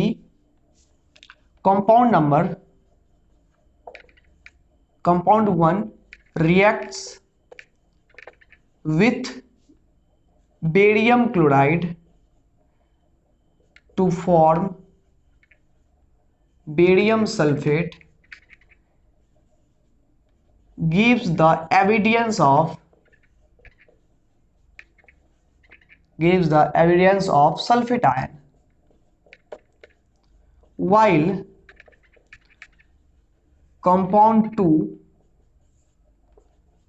reacts with silver nitrate to form silver chloride, gives the evidence of chloride ion। And last में लिख देंगे so both are ionisation isomers to each other. समझ आ गया ना क्या लिखा हुआ है कि पहला कंपाउंड जो है वो बेरियम क्लोराइड से केवल रिएक्शन करता है, जो कि बेरियम सल्फेट बनाता है। यहां से मालूम पड़ा कि सल्फेट आयन इस कंपाउंड से आया, ठीक है। तो यहां पर सल्फेट आयन का एविडेंस मिला, जबकि यहां पर जो है इस कंपाउंड में ये कंपाउंड जो है सिल्वर नाइट्रेट से केवल रिएक्शन करता है, जो कि सिल्वर क्लोराइड बनाता है। और यहां पर से पता चलता है कि हाँ, इस कंपाउंड से क्लोराइड आयन मिल रहा है। तो दोनों में मिलने वाले आयंस का डिफरेंस है, और इसी को हम लोग क्या बोलते हैं, आयनाइजेशन आइसोमर्स बोलते हैं। तो सवाल तो बिल्कुल आसान था, बट एविडेंस आपको जो पूछा वहां पर थोड़ा सा इस तरह से सब्जेक्टिव क्वेश्चंस में आपको लिखना पड़ेगा। इंटेक्स्ट 9.7 का क्वेश्चन, जो कि कोऑर्डिनेशन केमिस्ट्री का एक इंटेक्स्ट एग्जांपल है एनसीईआरटी बुक का। यहाँ पर सवाल में कह रहा है, आप लोग अच्छे सवाल को पढ़ रहे होंगे, सवाल में कह रहा है यहाँ पर कि दो कंपाउंड है निकेल का, कॉम्प्लेक्स है, कोऑर्डिनेशन कॉम्प्लेक्स है। एक है NiCN4 2-, एक है NiCl4 2-। अब अगर आपने वैलेंस बॉन्ड थ्योरी पढ़ा है तो वैलेंस बॉन्ड थ्योरी से आपको ये समझाना है यहाँ पर कि ये कंपाउंड यहाँ पर हमारा स्क्वायर प्लेनर शेप का है। ये कंपाउंड हमारा स्क्वायर प्लेनर शेप का है, और कैसे शेप का है, ये स्क्वायर प्लेनर क्यों है, इसके बारे में चर्चा करेंगे हम लोग। और ये कंपाउंड टेट्राहेड्रल शेप का है। तो बोलता है यहाँ पर कि बताओ ये बात कि ये हमारा डायमैग्नेटिक क्यों है और वो पैरामैग्नेटिक क्यों है। वैलेंस बॉन्ड थ्योरी से ये बताओ, this compound with square planar shape and this compound with tetrahedral shape, this is diamagnetic in nature and this is paramagnetic in nature, why. ये सवाल आपको यहाँ पर कह रहा है। तो वैलेंस बॉन्ड थ्योरी को अप्लाई करते हैं। जाहिर सी बात है, स्क्वायर प्लेनर शेप होगा तो यहाँ पर DsP2 हाइब्रिडाइजेशन होगा, और क्यों होगा वो भी देखेंगे। और टेट्राहेड्रल है तो यहाँ पर sp3 हाइब्रिडाइजेशन होगा, क्यों होगा वो भी यहाँ पर देखेंगे। दोनों का ही कोऑर्डिनेशन नंबर 4 है। आपने पढ़ा है कि जब कोऑर्डिनेशन नंबर 4 होता है तो ये दो पॉसिबिलिटीज हाइब्रिडाइजेशन के होते हैं, ठीक है ना, कोऑर्डिनेशन कॉम्प्लेक्स में। अब अगर आपके बुक में वैसे स्पेक्ट्रोकेमिकल सीरीज दिया हुआ है, क्रिस्टल फील्ड थ्योरी के बाद में भी दिया हुआ है, ठीक है। उसमें ये बतलाया जाता है उस स्पेक्ट्रोकेमिकल सीरीज में जो सबसे ऊपर होता है, सबसे बड़ा होता है, मतलब वो स्ट्रॉन्ग फील्ड लिगेंड है। जो सबसे नीचे होता है वो वीक फील्ड लिगेंड है। लिगेंड स्ट्रॉन्ग फील्ड और वीक फील्ड कैसे पता करेंगे, इसका सिंपल तरीका यही है कि नाइट्रोजन और कार्बन डोनर वाले लिगेंड जो होते हैं ऑलमोस्ट, है ना, एक आध को छोड़ करके, नाइट्रोजन और कार्बन डोनर वाले जो भी लिगेंड्स होते हैं सभी स्ट्रॉन्ग फील्ड लिगेंड होते हैं। जैसे अमोनिया NH3 हो गया, CN हो गया, NC हो गया, है ना, क्या कहते हैं NO2- हो गया। ये सभी लिगेंड्स जो होते हैं ना, ये CO कार्बोनिल ग्रुप हो गया, कार्बोनिल क्या कहते हैं लिगेंड हो गया, कार्बन मोनोऑक्साइड, ये सभी स्ट्रॉन्ग फील्ड लिगेंड होते हैं। जबकि Cl-, F-, Br-, ये सभी जो लिगेंड होते हैं ये वीक फील्ड लिगेंड होते हैं, ठीक है। तो प्यारे बच्चों, यहाँ पर हम लोग को बात करनी है यहाँ पर कि ये तो स्ट्रॉन्ग फील्ड है, ये हम लोग को पता है कि Cl- जो लिगेंड है वो स्ट्रॉन्ग फील्ड लिगेंड है, और Cl- लिगेंड जो है ये वीक फील्ड लिगेंड है। ये कौन कह रहा है, ये स्पेक्ट्रोकेमिकल सीरीज कह रहा है, ठीक है। अब यहाँ से देखते हैं स्ट्रॉन्ग फील्ड लिगेंड और वीक फील्ड लिगेंड क्या करता है, ये VVT हम लोग यहाँ पर समझेंगे। तो यहाँ पर देखिए, निकेल जिसका कि 4s2 3d8 इलेक्ट्रॉनिक कॉन्फ़िगरेशन होता है, निकेल का 28 नंबर का एलिमेंट है। और इन दोनों ही कंपाउंड में निकेल का अगर ऑक्सीडेशन स्टेट देखें तो यहाँ पर X, Cn या Cl दोनों का -1 होता है, -1 × 4 इज इक्वल टू, ऊपर में टोटल चार्ज 2 माइनस है तो -2 कर दिया, X इज इक्वल टू +2 निकल के आ रहा है, यहाँ पर भी वहाँ पर भी। इसका मतलब निकेल ने 2 इलेक्ट्रॉन लॉस किया है, तो यहाँ से 2 इलेक्ट्रॉन गायब कर देंगे। तो इनर ऑर्बिटल जो है हमारे पास 3d का यहाँ पर है, 3d का इनर ऑर्बिटल ये हो गया। 4s में यहाँ पर 2 इलेक्ट्रॉन थे, 4p भी होगा यहाँ पर जिसमें कि खाली जगह है। तो ये निकेल का Ni2+ का ले रहे हैं, तो Ni2+ जैसे ही लिए वैसे ही निकेल ने ये 4s का दोनों इलेक्ट्रॉन लॉस कर दिया, लॉस करवा दिए। अब 3d8 इलेक्ट्रॉन है, 1 2 3 4 5 6 7 8, ठीक है। ये Ni2+ का ये सारा ऑर्बिटल्स हमने यहाँ पर, सॉरी 4s है और यहाँ 4p है, बना दिया हमने। और यहाँ पर क्या है कि इस Ni2+ की बात करेंगे तो यहाँ पर भी सेम टू सेम होगा। 3d में यहाँ पर 5 ऑर्बिटल होंगे, इनर सेल का ये 3d ऑर्बिटल है, इसमें 8 इलेक्ट्रॉन होगा, 1 2 3 4 5 6 7 8, ठीक है। 4s खाली हो चुका होगा, 4p यहाँ पर 3 ऑर्बिटल यहाँ पर होंगे, ठीक है। अब यहाँ पर क्या है कि देखते हैं हाइब्रिडाइजेशन किस में हो रहा है। तो हमारे पास 4 यहाँ पर जो लिगेंड्स हैं वो लिगेंड्स हमारे पास Cn- है 4, ठीक है, यानी 4 लोन पेयर डोनेट करेगा। यहाँ पर जो लिगेंड्स है वो यहाँ पर Cl माइनस है और ये भी 4 है, यानी कि यहाँ पर भी 4 लोन पेयर जाएगा। तो लोन पेयर जो जाएगा वहाँ पर हम लोग जो है इसको बढ़िया से लोन पेयर को हम लोग ऐसे नहीं डॉट डॉट करके अरेंज करके दिखा देंगे ताकि आप लोगों को लगे कि हाँ लोन पेयर थोड़ा सा अलग है इनके इलेक्ट्रॉन से, ठीक है। अब यहाँ पर काम आती है स्ट्रॉन्ग फील्ड और वीक फील्ड की थ्योरी। चूंकि साइनाइड यहाँ पर स्ट्रॉन्ग फील्ड लिगेंड है, आपको लिखना है since cyanide ion is a strong field ligand, then यहाँ पर करेगा क्या कि ये निकेल 2+ का जो d ऑर्बिटल का जो ये इलेक्ट्रॉन है उसको पेयर कर देगा। इसमें पेयरिंग हो जाएगा d इलेक्ट्रॉन में, तो ये इलेक्ट्रॉन यहाँ उठ के यहाँ आ गया। जबकि ये वीक फील्ड लिगेंड है तो ये पेयरिंग नहीं करवा सकता है, ये नहीं करवा पाएगा पेयरिंग। यही तो पहचानने का तरीका है। लिगेंड अगर पहचान लिया आपने कि स्ट्रॉन्ग फील्ड है कि वीक फील्ड है तो आप यहाँ पर आसानी से पेयरिंग नहीं करवा सकते हैं। यहाँ पर नहीं होगा पेयरिंग, यहाँ पर पेयरिंग होगा, ये आप देख सकते हैं, ठीक है। अब 4 साइनाइड है, इसका पहला लोन पेयर इसमें गया, दूसरा साइनाइड लोन पेयर इसमें दिया, तीसरा इसमें दिया, चौथा इसमें दिया। तो ये हमारा हो गया DsP2 हाइब्रिडाइजेशन। देखो यहाँ पर एक D हो गया, एक S हो गया और 2 क्या हो गया यहाँ पर P हो गया। तो ये DsP2 हाइब्रिडाइजेशन हो गया, शेप हो गया इसका स्क्वायर प्लेनर, ठीक है। और यहाँ पर 4 क्लोराइड जो है एक लोन पेयर यहाँ देगा, एक लोन पेयर यहाँ, एक लोन पेयर यहाँ, एक लोन पेयर यहाँ, क्योंकि इसमें तो लोन पेयर डाल नहीं पाएगा। तो यहाँ हाइब्रिडाइजेशन जो हुआ है ये sp3 में हुआ है, तो यहाँ पर ये कहलाएगा हमारा टेट्राहेड्रल ज्योमेट्री इसकी हो जाएगी। क्लियर हो गया यहाँ तक। अब इतनी बड़ी बात हो गई तो यहाँ पर स्पष्ट दिख रहा है कि हम लोग जानते हैं कि जिसमें जो मैग्नेटिक मोमेंट होता है वो √n × n+2 होता है प्यारे बच्चों, जहाँ n जो है वो नंबर ऑफ अनपेयर्ड इलेक्ट्रॉन है, नंबर ऑफ अनपेयर्ड इलेक्ट्रॉन है। और प्यारे बच्चों आपको पता है स्पष्ट कि अगर अनपेयर्ड इलेक्ट्रॉन एक भी नहीं होगा तो मैग्नेटिक मोमेंट 0 होगा। और मैग्नेटिक मोमेंट यहाँ पर अगर देख रहे हैं जैसे कि n बराबर 0 है, कोई भी यहाँ पर अनपेयर्ड इलेक्ट्रॉन किसी भी ऑर्बिटल में नहीं है, इसलिए n 0 है तो मैग्नेटिक मोमेंट भी क्या होगा 0 होगा। और जिसका मैग्नेटिक मोमेंट 0 वो होता है डायमैग्नेटिक। क्या होता है? डायमैग्नेटिक, यानी कि मैग्नेटिक फील्ड में वो अट्रैक्शन नहीं दिखाता है, रिपल्सिव फोर्स महसूस करता है। और यहाँ पर हम देखें तो यहाँ पर मैग्नेटिक मोमेंट की बात करें तो n = 2 है, तो मैग्नेटिक मोमेंट यहाँ पर जो होगा √2 × 2+2 होगा, यानी कि 2√2 यहाँ पर Bm मैग्नेटिक मोमेंट यहाँ पर हो जाएगा, है ना। 4 का √2 हो गया, 2 का √2 रह गया, मतलब इसका मैग्नेटिक मोमेंट नॉन जीरो है, इसलिए ये हमारा पैरामैग्नेटिक होगा। पैरामैग्नेटिक होने का मतलब हो गया कि ये मैग्नेटिक फील्ड की ओर अट्रैक्शन महसूस करेगा।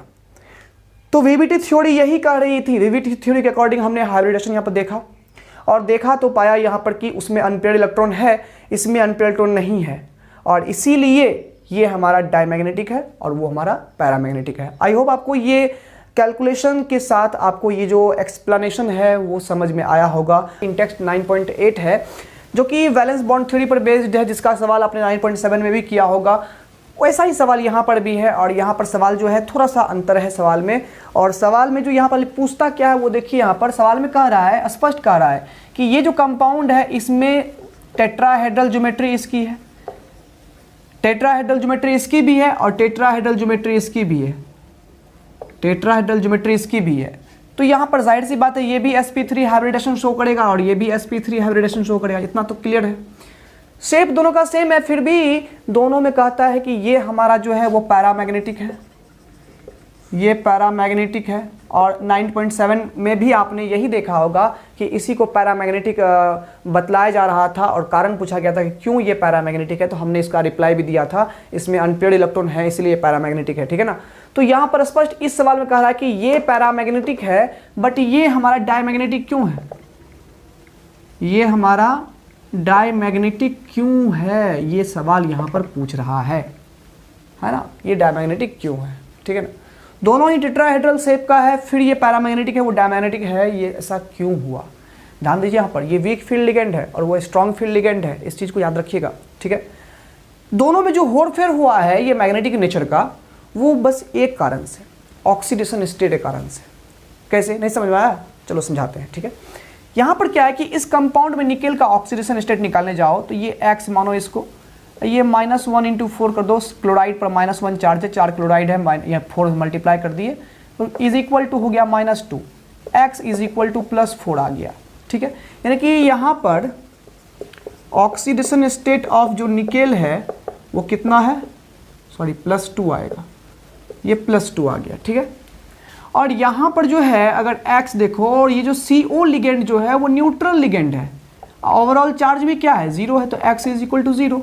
मतलब यहाँ पर जो है ऑक्सीडेशन स्टेट ऑफ निकेल कितना है, 0 है। इसका अर्थ क्या हुआ, इसका अर्थ हुआ कि इस कंपाउंड में निकेल ने 2 इलेक्ट्रॉन लूज किया है, तब ना इस पर 2 प्लस चार्ज आ रहा है, और इसमें निकेल पर चार्ज 0 है, मतलब इस कंपाउंड में निकेल ने एक भी इलेक्ट्रॉन लूज नहीं किया है। बहुत ही प्यारा सा टॉपिक है, इसमें निकेल ने इलेक्ट्रॉन लूज नहीं किया, यहाँ निकेल ने इलेक्ट्रॉन लूज किया है। दूसरी बात यहाँ पर भी है कि Cl माइनस जो है is a weak field ligand, ये तो आप लोग पिछले क्लास से भी पढ़े हैं, ठीक है। और यहाँ पर जो है CO जो है वो is a strong field ligand. Strong field ligand की खासियत क्या होती है, जितने भी आउटर इलेक्ट्रॉन होते हैं सबको वो धकेल करके इनर में कर देता है, बाहर का ऑर्बिटल को फ्री कर लेता है और लोन पेयर गेन करता है बाहर के ऑर्बिटल में। और वीक फील्ड लिगेंड वो पेयरिंग नहीं कर पाता है, जहाँ खाली है ऑर्बिटल वहीं इलेक्ट्रॉन लगाना पड़ेगा, वहीं लोन पेयर डोनेट होगा, बाद बाकी कोई पेयरिंग वगैरह इसमें नहीं होता, उसमें पेयरिंग हो जाता है, ठीक है। पेयरिंग होगा अगर इधर इनर सेल में इलेक्ट्रॉन खाली है तो आउटर सेल में इलेक्ट्रॉन मान लीजिए है भी, तो उसको वो इनर सेल में धकेल देता है ताकि आउटर ऑर्बिटल जो है खाली हो जाए। इसलिए यहाँ पर जो स्ट्रॉन्ग फील्ड लिगेंड होते हैं वो जो कॉम्प्लेक्स फॉर्म करता है उसको आउटर कॉम्प्लेक्स बोलते हैं, है ना, इसको इनर कॉम्प्लेक्स बोलते हैं, ये आपने पढ़ा भी होगा थ्योरी में, ठीक है ना। तो यहाँ पर देखिएगा इसमें क्या होता है, निकेल हमारा 2 इलेक्ट्रॉन लूज कर चुका है, तो पहले निकेल जो है उसका कन्फ्यूजन था 4s2 3d8, 4p भी था लेकिन इसमें कोई इलेक्ट्रॉन नहीं था, ये अपने मन से लगा दी, चूंकि 4th ऑर्बिट है तो 4 में p भी होगा। लेकिन निकेल 2+ जब बना तो 4s का इलेक्ट्रॉन इन्होंने लूज कर दिया और यहाँ ऐसा सिचुएशन आ गया। तो 3d8 में यहाँ पर 3d में यहाँ 8 इलेक्ट्रॉन है, 1 2 3 4 5 6 7 8, ठीक है। और 4s में कोई इलेक्ट्रॉन नहीं है, 4p में यहाँ पर कोई इलेक्ट्रॉन नहीं है, 4s हो गया ये 4p हो गया, ठीक है। और जो हमारे पास 4 साइनाइड आयन जो यहाँ पर 4 क्लोराइड आयन जो यहाँ पर है वो 4 लोन पेयर लेके आएगा, वो यहाँ डोनेट करेगा, यहाँ करेगा, यहाँ करेगा, यहाँ करेगा। इसको पेयरिंग नहीं करवा पाया क्योंकि ये वीक फील्ड लिगेंड था और हाइब्रिडाइजेशन यहाँ पर हो गया sp3। अब यहाँ पर क्या है कि इसमें अनपेयर्ड इलेक्ट्रॉन है, since it has 2 unpaired electron. अब अनपेयर्ड इलेक्ट्रॉन हुआ तो क्या होगा, n का मान 2 हो गया, तो मैग्नेटिक मोमेंट कुछ ना कुछ तो होगा, √n × n+2 फॉर्मूला से, तो 2√2 इसका मैग्नेटिक मोमेंट निकलता है, ऐसा पिछले सवाल में हमने दिखाया था। तो अनपेयर्ड इलेक्ट्रॉन जहां पर हो गया, हैंस इट इज पैरामैग्नेटिक। चूंकि अनपेयर्ड इलेक्ट्रॉन है इसलिए यह पैरामैग्नेटिक नेचर का है, जबकि इसमें क्या है वो देखते हैं हम लोग। तो यहाँ भी वही कहानी है, यहाँ भी देखिए sp3 यहाँ बना, कंफर्म है, टेट्राहेड्रल शेप है। यहाँ भी दिखाते हैं आपको हम, यहाँ निकेल जो है वो अपने 0 ऑक्सीडेशन स्टेट में है, तो 4s2 है और 3d8 है, 4p यहाँ पर 0 है, ठीक है। तो 3d में 8 में इलेक्ट्रॉन यहाँ डाल देते हैं, 1 2 3 4 5 6 7 8, ठीक है, क्लियर है। 4s में 2 इलेक्ट्रॉन है, 4p में कोई इलेक्ट्रॉन नहीं है। अब CO जो है वो एक तो स्ट्रॉन्ग फील्ड लिगेंड है, स्ट्रॉन्ग फील्ड लिगेंड है तो क्या करेगा, ये इधर का जो इलेक्ट्रॉन है, इधर घर खाली है ना, 2 इलेक्ट्रॉन के लिए घर खाली है, इन सारे इलेक्ट्रॉन को इसमें शिफ्ट कर देगा ये इलेक्ट्रॉन को पेयरिंग करवाते हुए शिफ्ट कर देगा, यानी कि इसको इसमें शिफ्ट करेगा फिर इन दोनों को इसमें शिफ्ट कर देगा। तो क्या होगा यहाँ पर अगला कंडीशन जो बनेगा वो कंडीशन के दौरान जो है ये इसमें 10 इलेक्ट्रॉन पूरा फुलफिल हो जाएगा। d यहाँ पर 10 हो गया, ये 3d कितना हो गया, 10 हो गया। 4s का घर यहाँ पर क्या रह गया, खाली रह गया, और यहाँ पर जो है 4p का भी घर क्या है, यहाँ पर खाली रह गया। अब 4 ऑर्बिटल आ गए हमारे पास वैकेंट। अब जो 4 कार्बन, ये जो कार्बन मोनोऑक्साइड जो है कार्बोनिल जो लिगेंड है वो 4 लोन पेयर आएगा, यहाँ डोनेट करेगा, यहाँ करेगा, यहाँ करेगा और यहाँ करेगा।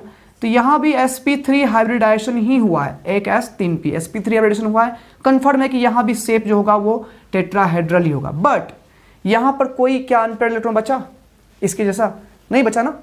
इसीलिए यहाँ पर क्या है कि इसमें अनपेयर्ड इलेक्ट्रॉन 0 है, n का मान 0 है, मैग्नेटिक मोमेंट 0 आएगा, इसलिए यह कैसा होगा, डायमैग्नेटिक हो जाएगा, है ना। Since it doesn't has unpaired electron, so it is diamagnetic in nature. Confirm हो गया, सवाल एकदम प्रूफ हो गया। जो एनसीईआरटी आपसे पूछा उसका हमने पूरा सोल्यूशन दे दिया। इन टेक्स्ट 9.7 का ये क्वेश्चन है एनसीईआरटी बुक का। सवाल बहुत ही इंटरेस्टिंग है और सवाल बहुत ही अच्छा सवाल है, ये बार बार एग्जाम में पूछ सकता है।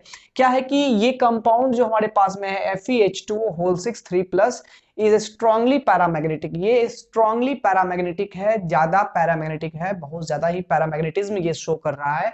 जबकि FeCN होल 6 3- जो है ये वीकली पैरामैग्नेटिक है। एक्सप्लेन करना इस बात को यानी कि ये कमजोर पैरामैग्नेटिक है। अब देखिए यहाँ पर ये दोनों कंपाउंड कंपैरेटिवली ये कंपेयर करने के लिए इसलिए दिया गया है क्योंकि इसमें भी CMI आयरन है, इसमें भी CMI आयरन है। लिगेंड इसमें भी 6 है, मोनोडेंटेट इसमें भी 6 लिगेंड है। यहाँ पर जो भी है तो मतलब कोऑर्डिनेशन नंबर सेम है, CMI भी सेम है, तो ये ज्यादा पैरामैग्नेटिक है, ये कम पैरामैग्नेटिक है। ऐसा क्यों होगा, इसके बारे में जानकारी लेनी है। तो इसकी जानकारी प्यारे बच्चों हम लोग को वैलेंस बॉन्ड थ्योरी देने वाला है, ठीक है। यानी कि ये सवाल वैलेंस बॉन्ड थ्योरी से है। समझिए यहाँ पर पैरामैग्नेटिज्म जो शो होता है, पैरामैग्नेटिज्म अगर बिहेवियर की बात करें तो पैरामैग्नेटिज्म आती है तब जब हमारे पास उस कंपाउंड में नंबर ऑफ अनपेयर्ड इलेक्ट्रॉन, यानी कि जो अनपेयर्ड इलेक्ट्रॉन होते हैं वो कुछ ना कुछ होते हैं, यानी n आपका जो है यानी नंबर ऑफ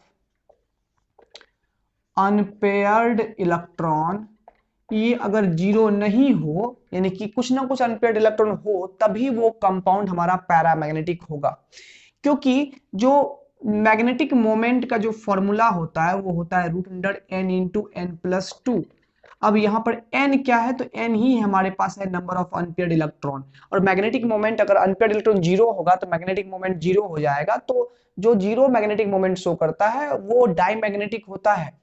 डायमैग्नेटिक मतलब मैग्नेट से वो रिपल्सन महसूस करता है, जबकि पैरामैग्नेटिक मतलब मैग्नेट से वो अट्रैक्शन महसूस करता है, मैग्नेटिक फील्ड में वो अट्रैक्ट होता है। और वो तभी होता है जब अनपेयर्ड इलेक्ट्रॉन होती है। और जाहिर सी बात है जिसके पास जितना ज्यादा अनपेयर्ड इलेक्ट्रॉन होगा वो उतना ही ज्यादा पैरामैग्नेटिक होगा, और जिसमें जितना कम अनपेयर्ड इलेक्ट्रॉन होगा वो उतना कम पैरामैग्नेटिक होगा। ठीक है, दोनों ही पैरामैग्नेटिक है, लेकिन किसी में 1 इलेक्ट्रॉन अनपेयर्ड है, किसी में 5 इलेक्ट्रॉन अनपेयर्ड है, तो दोनों में अंतर होगा। जिसमें ज्यादा होगा वो स्ट्रांगली पैरामैग्नेटिक होगा, जिसमें कम होगा वो वीकली पैरामैग्नेटिक होगा। और यहाँ पर आपको एक चीज हिंट में याद रखनी है, यहाँ पर जो हम लोग सॉल्यूशन करने वाले हैं उसमें एक चीज रखना है आपको कि H2O जो है वो आपका वीक लिगेंड है, वीक फील्ड लिगेंड है, वेरियाज CN- is a strong field ligand. बोलोगे सर ये कौन सी बात आप बोल दिए यहाँ पर, तो ये जो वीक फील्ड लिगेंड है, स्ट्रॉन्ग फील्ड लिगेंड है, ये आपके बुक में एक स्पेक्ट्रोकेमिकल सीरीज दिया गया है। हम वैसे याद रखने का तरीका समझा देते हैं। जिस भी लिगेंड में कार्बन और नाइट्रोजन डोनर होते हैं, कार्बन और नाइट्रोजन डोनर होते हैं एटम, है ना, तो वो ऑलमोस्ट वो सारे लिगेंड जो है स्ट्रॉन्ग फील्ड लिगेंड होते हैं। और जितने भी स्ट्रॉन्ग फील्ड लिगेंड होते हैं वो CMI के जो ऑर्बिटल में इलेक्ट्रॉन अनपेयर्ड होता है ना, उसको वो पेयरिंग करवा देता है और तब अपना लोन पेयर गिराता है। जबकि वीक फील्ड लिगेंड क्या करता है, जो CMI के ऑर्बिटल में इलेक्ट्रॉन अनपेयर्ड है उसको छोड़ देता है और अगले ऑर्बिटल में अपना लोन पेयर गिराता है, उस पर कोई इफेक्ट नहीं डालता है। और यही मेन कारण बनने वाला है। यहाँ पर ध्यान दीजिएगा, इतना दूर छोड़ देते हैं लैंग्वेज लिखने के लिए, यहाँ समझाते हैं हम, ठीक है। तो इसमें क्या है कि हम आयरन की अगर बात करें तो आयरन का जो हमारे पास FeH2O होल 6 3+ की बात करें तो यहां पर आयरन का ऑक्सीडेशन स्टेट देख लीजिए गौर से, ये X है प्लस H2O तो न्यूट्रल है, इज इक्वल टू +3, तो ये X इज इक्वल टू +3, यानी कि आयरन पर जो यहाँ चार्ज है वो 3+ चार्ज है, यानी कि आयरन यहाँ 3 इलेक्ट्रॉन लॉस कर रहा है। अब आयरन का जो इलेक्ट्रॉनिक कॉन्फ़िगरेशन होता है वो होता है 4s2 3d6। ये आर्गन को घेर करके, आर्गन आपने अगर घेर दिया तो ये इतना हो जाता है, 4s2 3d6 होता है। अब 3 इलेक्ट्रॉन अगर ये आयरन लॉस करता है तो यहाँ पर ये क्या होने वाला है, 3 इलेक्ट्रॉन लॉस करेगा तो 2 तो यहां से लॉस कर देगा, 4s खाली हो गया, और 1 इलेक्ट्रॉन कहां से 3d से लॉस करेगा तो 3d में 5 इलेक्ट्रॉन बचेगा, ठीक है ना। तो यहाँ पर क्या होने वाला ध्यान से देखिए, तो अगर Fe3+ के कॉन्फ़िगरेशन की बात करें तो यहाँ 4s 0 हो जाएगा, 3d 5 हो जाएगा, और 4 में जब s यहाँ पर है तो 4 में p भी होगा जिसमें अभी कोई इलेक्ट्रॉन नहीं है। ये समझने के लिए बस दिए हैं। तो क्या होगा, 3d का ऑर्बिटल हम दिखा देते हैं जिसमें 5 इलेक्ट्रॉन है, 1 2 3 4 5, 1 2 3 4 5। तो यहाँ पर क्या होगा, ये हो गया, और 4s हमारा यहाँ पर बिल्कुल खाली है, 4p भी यहाँ पर क्या है, बिल्कुल खाली है। अब देखिए यहाँ पर वैलेंस बॉन्ड थ्योरी ये कहती है कि जब देखिए यहाँ पर इसमें है क्या कि H2O हमारा ये वीक फील्ड लिगेंड है, वीक फील्ड लिगेंड है, तो ये जो 3d5 पूरा भरा हुआ है तो इसमें ये इलेक्ट्रॉन को पेयर अप नहीं करवा सकता है। जो स्ट्रॉन्ग फील्ड अगर होता तो वो क्या करता, इसको इसमें घुसा देता, ये दोनों इलेक्ट्रॉन को मिला करके यहाँ डाल देता, एक इलेक्ट्रॉन यहाँ डाल देता, तो ये दो ऑर्बिटल कम से कम खाली हो जाते, यहाँ पर खाली हो जाते, तो यहाँ पर हाइब्रिडाइजेशन पॉसिबल होता, लोन पेयर इसमें गिर सकता था। लेकिन जो वीक फील्ड लिगेंड H2O का है वो यहाँ पर पेयरिंग नहीं कर पाएगा, इसलिए हाइब्रिडाइजेशन 3d में पॉसिबल नहीं होगा। तो कौन सा डी में लेना होगा हम लोगों को, 4d में हाइब्रिडाइजेशन शो करना पड़ेगा, क्योंकि आपको याद होगा वैलेंस बॉन्ड थ्योरी ये कहता है कि जो एटॉमिक जो हमारा CMI है वो अपना N-1d, NS, NP या ND, ये आपका जो है ना, देखिए यहाँ पर अगर N-1d का यूज किया है तो ND का यूज नहीं करेगा, यानी कि 4 अगर 3d का यूज हो जाता है तो 4d ऑर्बिटल हम लोग नहीं लेते, और 4d का अगर यूज हम लोग को करना है तो 3d ऑर्बिटल में हाइब्रिडेशन नहीं होगा, यानी 2d के ऑर्बिटल्स में हाइब्रिडेशन एक साथ नहीं होगा, कोई एक ही करना है। तो देखिए हम लोग की वीक फील्ड लिगेंड के कारण से ये इलेक्ट्रॉन पेयर अप नहीं हो पाया, तो लोन पेयर इसमें तो गिर सकता नहीं है, क्योंकि लोन पेयर खलिया डब्बा खोजता है, खलिया डब्बा मतलब हो गया वैकेंट ऑर्बिटल खोजता है जो यहाँ पर मिलेगा। अब H2O आएगा, एक H2O यहाँ लोन पेयर डालेगा, एक यहाँ डालेगा, एक यहाँ, एक यहाँ, एक यहाँ और एक यहाँ, 6 H2O यहाँ लोन पेयर डाल दिया, हाइब्रिडाइजेशन यहाँ पर हो गया sp3d2 हो गया हाइब्रिडाइजेशन, ठीक है। और अनपेयर्ड इलेक्ट्रॉन टोटल हमारे पास जो है वो कितना हो गया, 5 हो गया। मैग्नेटिक मोमेंट कितना हो गया, √5 × 5 + 2 यानी कि √35 बोर मैग्नेटॉन यहाँ पर इसका सिंबल होता है, यूनिट होता है, इतना हो गया इसका मैग्नेटिक मोमेंट, जो कि बहुत ज्यादा है, इसलिए ये स्ट्रांगली पैरामैग्नेटिक होगा, ये स्ट्रांगली पैरामैग्नेटिक होगा, ठीक है। अब देखो यहाँ पर ये स्ट्रांगली है कि नहीं है इसकी बात आगे करेंगे जब हम लोग इस कंपाउंड में जाएंगे तब, ठीक है। अब देखो यहाँ पर अब बात करते हैं हम लोग कि यहाँ जो हमारे पास अगला कंपाउंड, इसका तो कंडीशन आप देख चुके हैं। अब बात करते हैं FeCN6 3- की बात करते हैं। इसमें भी जो आयरन का ऑक्सीडेशन स्टेट है बिल्कुल हूबहू यहाँ पर भी +3 ही आएगा। कैसे, तो x - 6 = -3, -6 उस साइड गया तो +6 हो जाएगा, तो +6 -3 तो +3 ही बचेगा ना, तो वही चीज रह जाएगा यहाँ पर भी। और सेम टू सेम इस बार भी कन्फिग्रेशन होगा, इस बार भी 3d में यहाँ पर क्या है, 3d में हमारे पास इलेक्ट्रॉन जो है वो 5 है इलेक्ट्रॉन, ठीक है। बिल्कुल यहाँ पर 3 इलेक्ट्रॉन चूंकि लॉस कर चुका है आयरन, तो यहाँ पर क्या होगा, 3d में 5 इलेक्ट्रॉन हो जाएगा, 4s होगा हमारे पास और 4p का ऑर्बिटल होगा, 4p का ऑर्बिटल। लेकिन इससे इसमें थोड़ी सी अलग बात क्या होने वाली है, चूंकि हमारा ये Cn- एक स्ट्रॉन्ग फील्ड लिगेंड है, तो यहाँ पर इलेक्ट्रॉन पेयरिंग होगा। तो आफ्टर इलेक्ट्रॉन पेयरिंग, है ना, जो लिगेंड हमारा इलेक्ट्रॉन को पेयरिंग करवा देगा, तो क्या करेगा, यहाँ पर क्या होगा प्यारे बच्चों कि यहाँ पर देखो गौर से, हम थोड़ा इसको बड़ा कर लेते हैं ताकि समझना आसान होगा आपके लिए। यहां पर क्या, ये दोनों मिलके एक पेयर बना लिया, ये दोनों एक पेयर बना लेगा, और ये सिंगल इलेक्ट्रॉन यहां पर आ जाएगा, बचा यहां पर 2 इलेक्ट्रॉन, 2 ऑर्बिटल बचा, एक हो गया 4s और एक क्या हो गया 4p हो गया। तो गौर से देखिए, अब यहां पर Cn- जो अपना लोन पेयर देगा वो यहां देगा, यहां देगा, यहां, तो टोटल 6 Cn- ये 6 ऑर्बिटल का यूज करेगा। और इस बार जो हाइब्रिडाइजेशन होगा वो होगा D2sp3, पहले क्या है D2 है, फिर एक S है, फिर 3p है, तो D2sp3 हाइब्रिडेशन हो गया। दोनों ही कंपाउंड का शेप ऑक्टाहेड्रल ही होगा, बट ध्यान दीजिए इस बार अनपेयर्ड इलेक्ट्रॉन कितने हैं, एक मात्र है, तो इसलिए मैग्नेटिक मोमेंट हो जाएगा √1 × 1 + 2 यानी कि √3 बोर मैग्नेटॉन हो जाएगा। ये क्या हो गया, वीक पैरामैग्नेटिज्म ये शो करेगा, है कि नहीं, क्योंकि यहाँ पर मैग्नेटिक मोमेंट कम है तो वीक पैरामैग्नेटिक, जीरो नहीं है डायमैग्नेटिक नहीं होगा, है तो वो भी पैरामैग्नेटिक है, ये भी पैरामैग्नेटिक, लेकिन कम अनपेयर्ड इलेक्ट्रॉन होने की वजह से वो वीक पैरामैग्नेटिक है, और ये ज्यादा इलेक्ट्रॉन होने की वजह से ये स्ट्रॉन्ग पैरामैग्नेटिक हो गया। तो मतलब यहाँ पर क्या है, H2O इज मेन कारण क्या हो गया, H2O is weak field ligand various Cn- is a strong field ligand, so electrons can not pair up in case of Fe H2O whole 6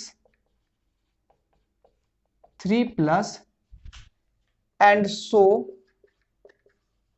there is large number of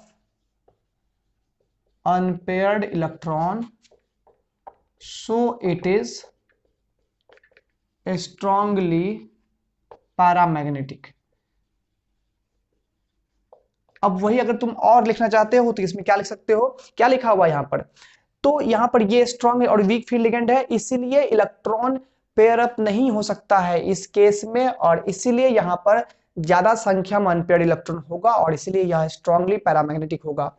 वेरियाज यहां पर in the case of this compound यहां पर क्या होगा, Cn- is a strong field ligand, so electrons are paired up, so the number of unpaired electron is lesser than this compound, and so this is less paramagnetic, है ना। तो ये आप extra line जोड़ सकते हो, बट हमको नहीं लगता कि यहाँ जोड़ने की जरूरत है। तो ये आपका फुल्ली एक्सप्लेनेशन हो गया, आपके आंसर चेक करने वाले भी संतुष्ट हो जाएंगे और आप भी खुद संतुष्ट हो गए होंगे इन टेक्स्ट 9.8 के क्वेश्चन को, जिसमें क्वेश्चन कहता है कि वाई, यानी कि एक्सप्लेन करना है कि कोबाल्ट ये लिगेंड में यहाँ पर अमोनिया 6 मॉलिक्यूल है, ठीक है, तो ये हेक्सा अमीन कोबाल्ट 3+ जो ये आयन है, ठीक है ना, ये हमारा इनर ऑर्बिटल कॉम्प्लेक्स है, जबकि hexa amine nickel 2+ ion is an outer orbital complex. सबसे पहले समझते हैं कि क्वेश्चन कह रहा है हमको कि ये इनर ऑर्बिटल कॉम्प्लेक्स है, ये जो है आउटर ऑर्बिटल कॉम्प्लेक्स है,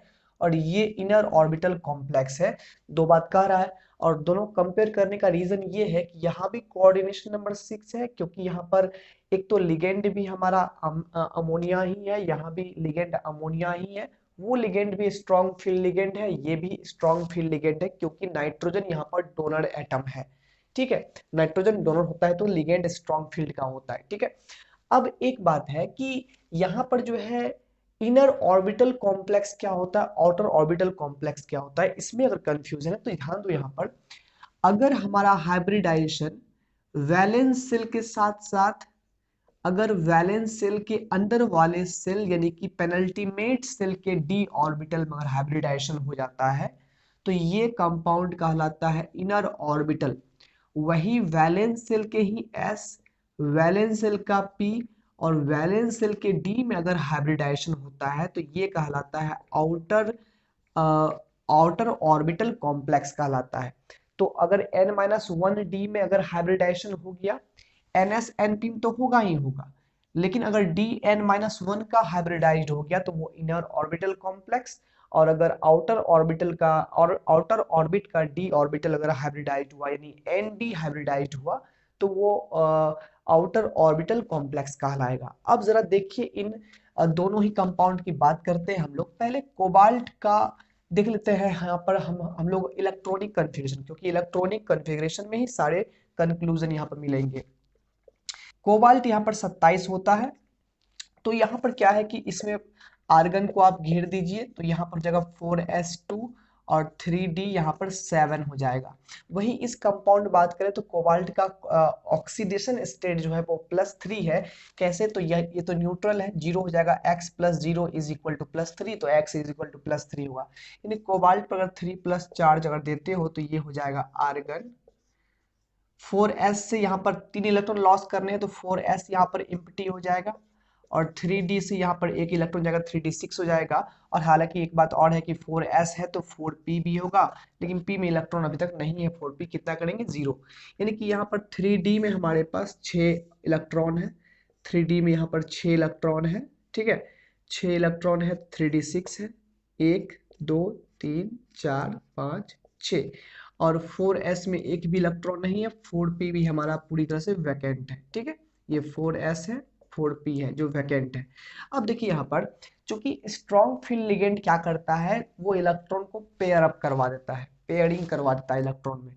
ठीक है, इलेक्ट्रॉन में पेयरिंग करवा करके इनर सेल के ऑर्बिटल में ही जो है वो हाइब्रिडाइजेशन करवाना चाहता है। तो यहाँ पर देखिए दोनों ही का कोऑर्डिनेशन नंबर 6 है, तो यानी कि फिक्स है कि जो हमारा हाइब्रिडाइजेशन होने वाला है वो या तो D2sp3 होगा या तो sp3d2 होगा। जब कोऑर्डिनेशन नंबर 6 होता है तो यही दो प्रकार की हाइब्रिडाइजेशन हो सकती है, यानी कि दो डी के ऑर्बिटल जो है चाहे वो इनर सेल का हो या आउटर सेल का हो उसको हाइब्रिडाइज्ड होने ही होने हैं। ठीक है, और जो कॉम्प्लेक्स बनेगा वो ऑक्टाहेड्रल बनेगा, ये तो भैया आप नर्सरी क्लास में ही सीखे होंगे, बोलो हाँ या ना। ठीक है, अब देखो यहाँ पर क्या होने वाला है, तो ये वाला क्या करेगा, अमोनिया के कारण से ये दोनों इलेक्ट्रॉन इधर पेयर हो जाएगा और ये दोनों यहाँ पेयर हो जाएगा, तो एक पेयर यहाँ बन गया, दूसरा पेयर यहाँ, तीसरा पेयर यहाँ बन गया, 6 इलेक्ट्रॉन अब पेयर्ड में अरेंज हो गए। और यहाँ पर 4s है, 4p है। तो कुल मिलाकर के बात करें तो अब अमोनिया एक लोन पेयर यहाँ देगा, एक यहाँ, एक यहाँ, एक यहाँ, एक यहाँ और एक यहाँ देगा, तो ये D2sp3 हाइब्रिडाइजेशन यहाँ पर फॉर्म करेगा। और D2sp3 जब हुआ इसका मतलब ये हो गया कि D हमारा n-1 का है, इसका मतलब ये इनर ऑर्बिटल कॉम्प्लेक्स कहलाएगा। लेकिन वही निकेल वाले कंपाउंड में देखते हैं इसमें क्या होता है। तो निकेल का जो इलेक्ट्रॉनिक कॉन्फ़िगरेशन है वो 28 एटॉमिक नंबर से होगा। आर्गन गया यहाँ पर, तो ये 4s2 3d8 हो जाएगा। अब इस कंपाउंड में बात करें तो निकेल का ऑक्सीडेशन नंबर 2 है। ठीक है, तो निकेल में से दो इलेक्ट्रॉन निकाल दो आप, Ni2 प्लस कर दो, तो ये आर्गन हो गया 4s0। 3d में 8 इलेक्ट्रॉन है, 4p में एक भी इलेक्ट्रॉन नहीं है। ठीक है ना, अब इसका भी देखिए कॉन्फ़िगरेशन, 3d में 8 इलेक्ट्रॉन है, तो भाई हम 3d में 8 इलेक्ट्रॉन रख देते हैं, 1 2 3 4 5 6 7 8। ठीक है, और यहाँ पर 4s में इलेक्ट्रॉन है, 4p में यहाँ पर इलेक्ट्रॉन नहीं है। ठीक है ना, दोनों खाली है। अब एक बात बताइए कि अगर अमोनिया यहाँ पर पेयर करवा भी देता है तो क्या इसमें दो दो डी खाली होगा? नहीं खाली होगा, क्योंकि यहाँ पर पेयर करवा करके भी इसका एक ही गढ़ खाली होगा और हमको यहाँ पर 6 अमोनिया है, 6 लोन पेयर डालने हैं यहाँ पर, तो क्या होगा, हमको n-1 के का अगर हम लोग यूज करते हैं तो फिर भी एक लोन पेयर तो बच ही जाएगा जिसको 4d में जबरदस्ती देना पड़ेगा। और आप तो पढ़े हैं कि दो d ऑर्बिटल्स शेयर नहीं कर सकते हैं, यानी कि या तो ये वाला d यूज में लाया जा सकता है या फिर ये वाला d, मतलब कि या तो ये केस पॉसिबल है या तो ये केस पॉसिबल है, दोनों में से एक ही केस पॉसिबल, ये वैलेंस बॉन्ड थ्योरी कहती है। अब तो यहाँ पर क्या होगा, इसका मतलब कंफर्म हो गया कि ये वाला जो n-1d का यानी कि जो 3d का ऑर्बिटल है वो यूज में नहीं आने वाला है, ये ऐसा का ऐसा ही रह जाएगा और यूज में कौन आएगा, 4s 4p। और 4 का जो d है जो बिल्कुल वैकेंट है अभी, उसको हम लोग यूज में लाएंगे और अमोनिया के 6 लोन पेयर इसमें जाएंगे, 4 5 6 लोन पेयर, हाइब्रिडाइजेशन बनेगा यहाँ पर sp3d2। तो ये D2 बाद में आया, मतलब कि ये आउटर ऑर्बिटल कॉम्प्लेक्स है, आउटर ऑर्बिटल कॉम्प्लेक्स हो गया यहाँ पर, तो मतलब कि यहाँ पर ये ND का ऑर्बिटल है। ठीक है ना, तो इसीलिए ये कंपाउंड आउटर ऑर्बिटल है और ये इनर ऑर्बिटल है, क्योंकि इसमें निकेल का 3d8 कॉन्फ़िगरेशन होता है जो पेयरिंग अप नहीं हो पाता है, जबकि कोबाल्ट में 3d6 कॉन्फ़िगरेशन के कारण से ये इलेक्ट्रॉन पेयर अप हो जाता है। अब तुम कहोगे इस सवाल में समझ में आ गया, लेकिन सर एग्जाम में कैसे लिखेंगे? तो एग्जाम लिखने का बेहद सिंपल ट्रिक है भाई, आप इंग्लिश लिखना जानते हो तो आप जितना हम बताया उतना लिख सकते हो, नहीं तो स्क्रीन पर दिख रहा है उसका स्क्रीनशॉट लेकर कॉपी में लिख लो। इन टेक्स्ट 9.9 के क्वेश्चन के बारे में जो क्वेश्चन कहता है यहाँ पर कि predict the number of unpaired electrons in the square planar tetracyanoplatinate ion. ठीक है, प्लेटिनेट 2 है यहाँ पर। अब यहाँ देखिए इसमें सबसे बड़ी बात यहाँ पर ये है कि जो नंबर ऑफ अनपेयर्ड इलेक्ट्रॉन निकलेगा वो तो आप जानते हो कि जब तक हम लोग इसके हाइब्रिडाइजेशन को नहीं देखेंगे according to valence bond theory, तो तक ये मालूम नहीं पड़ेगा कि इनके कौन से ऑर्बिटल में हाइब्रिडाइजेशन हुआ है। साथ ही साथ पता चलेगा ये कि कितना इलेक्ट्रॉन इसमें पेयरिंग हुआ है, कितना इलेक्ट्रॉन अनपेयर्ड बचा है। तो ध्यान दीजिए यहाँ पर सब कुछ कैसे करते हैं, स्टेप बाय स्टेप देखिएगा आप लोग। सबसे पहले जरूरत होती है इसके ऑक्सीडेशन स्टेट की, इसके इलेक्ट्रॉनिक कॉन्फ़िगरेशन की, और साथ ही साथ यहाँ पर स्क्वायर प्लेनर स्ट्रक्चर है उससे ये मालूम पड़ गया यहाँ पर कि हमारा हाइब्रिडाइजेशन जो है वो हमारा DsP2 है। हालांकि ये नहीं भी मालूम पड़ता तो हम लोग यहाँ पर मालूम कर लेते हैं इस चीज को, इसकी कोई बात नहीं है। यहाँ पर ऑक्सीडेशन स्टेट की बात करें तो ऑक्सीडेशन स्टेट यहाँ पर प्लेटिनम का अगर हम लोग निकालते हैं तो वो कितना निकलता है, अगर प्लेटिनम को यहाँ पर x मान ले, प्लेटिनम के ऑक्सीडेशन स्टेट को, साइनाइड का -1 है, -1 मल्टीप्लाई कर देंगे 4 से, ओवरऑल कंपाउंड यहाँ पर -2 है, ठीक है। तो यहाँ पर x -4 is equal to -2, x is equal to -2 plus 4 is equal to +2, यानी कि हमारा प्लेटिनम का यहाँ पर जो हमारा ऑक्सीडेशन स्टेट है वो +2 है, मतलब प्लेटिनम का 2 इलेक्ट्रॉन लॉस हुआ है, ठीक है।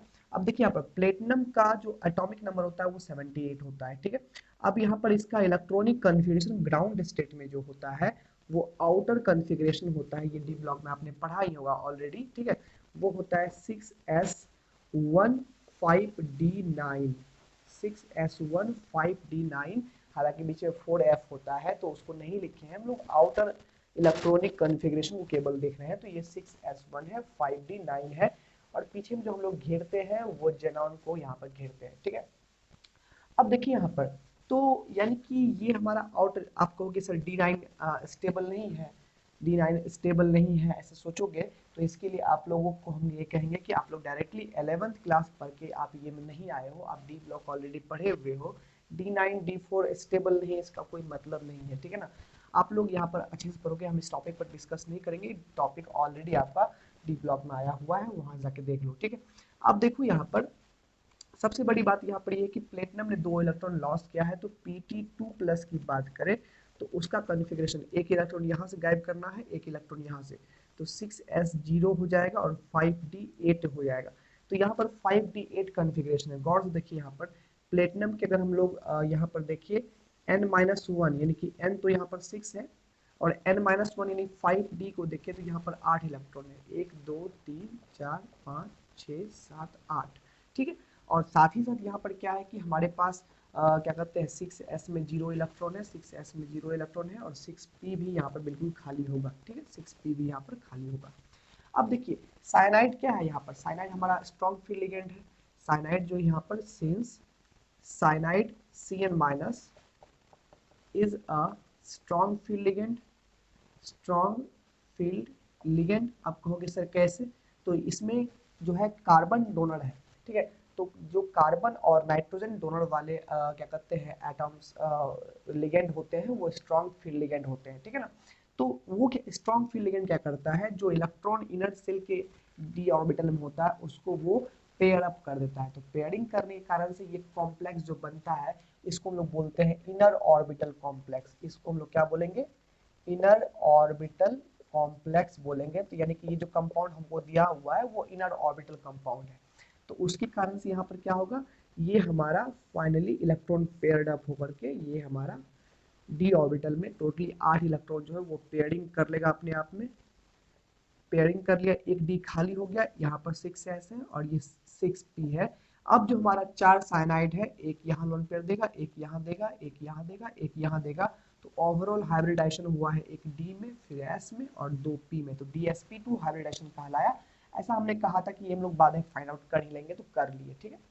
अब ये कॉम्प्लेक्स बनने के बाद हमने देखा कि यहाँ पर सारे इलेक्ट्रॉन पेयर्ड अप हो चुके हैं, और जैसे सभी इलेक्ट्रॉन पेयर्ड अप हो चुका है तो कोई बचा यहाँ पर अनपेयर्ड इलेक्ट्रॉन नहीं बचा। अब हम लोग सवाल का आंसर खोज लिए हैं, सवाल में यहाँ पर कहा था कि कितने अनपेयर्ड इलेक्ट्रॉन है, तो भैया 0 अनपेयर्ड इलेक्ट्रॉन है और एक भी अनपेयर्ड इलेक्ट्रॉन नहीं है, इसलिए ये कॉम्प्लेक्स डायमैग्नेटिक होगा, है ना।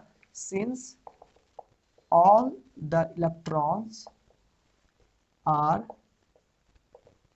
paired up, so there is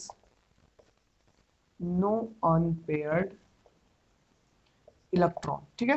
and एक बात एक्स्ट्रा लिख देते हैं सवाल से ज्यादा, ताकि हम लोग को थोड़ा सा ब्रिलियंट समझे, अगर आंसर लिख दोगे थोड़ा सा जो ना ज्यादा मार्क्स मिल जाएगा, ऐसी कोई बात नहीं है, लिख सकते हो कोई दिक्कत नहीं। हैंस दिस कंपाउंड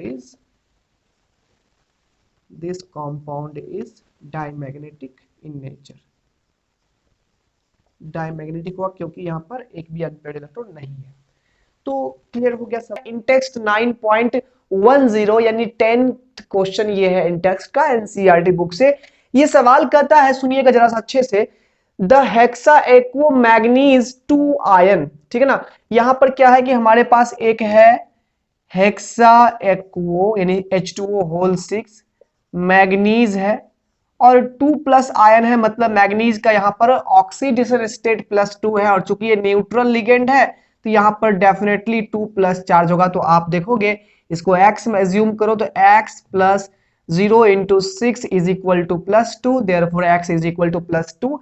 यहाँ पर मैग्नीज का ऑक्सीडेशन स्टेट +2 है, तो ये हमारा ये कंपाउंड बन चुका है। ये आयन कहता है कि इसमें मात्र 5 अनपेयर्ड इलेक्ट्रॉन्स हैं, 5 अनपेयर्ड इलेक्ट्रॉन्स है, ऐसा पहले ही कह दिया है, वो भी हम लोग चेकआउट कर लेंगे, ठीक है।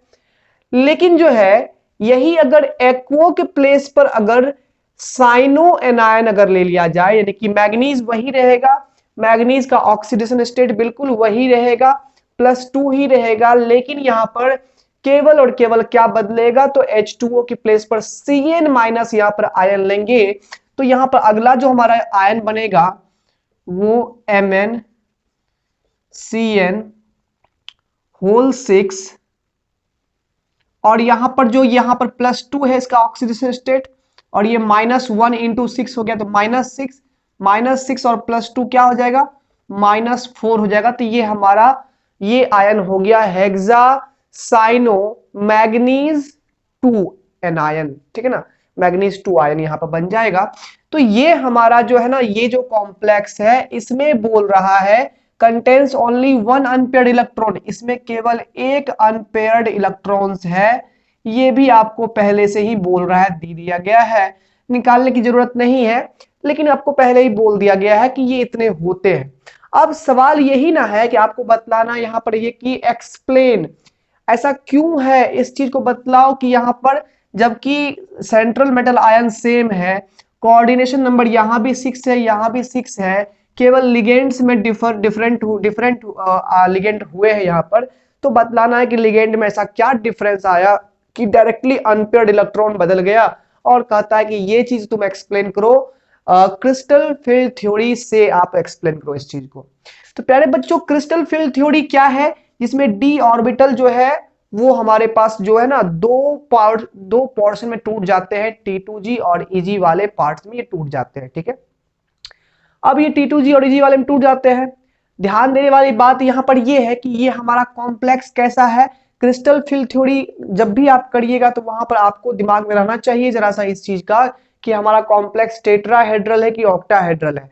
तो डेफिनेटली यहां पर दोनों के ही कोऑर्डिनेशन नंबर 6 है, तो ये हमारा कॉम्प्लेक्स जो होगा वो ऑक्टाहेड्रल ही होगा।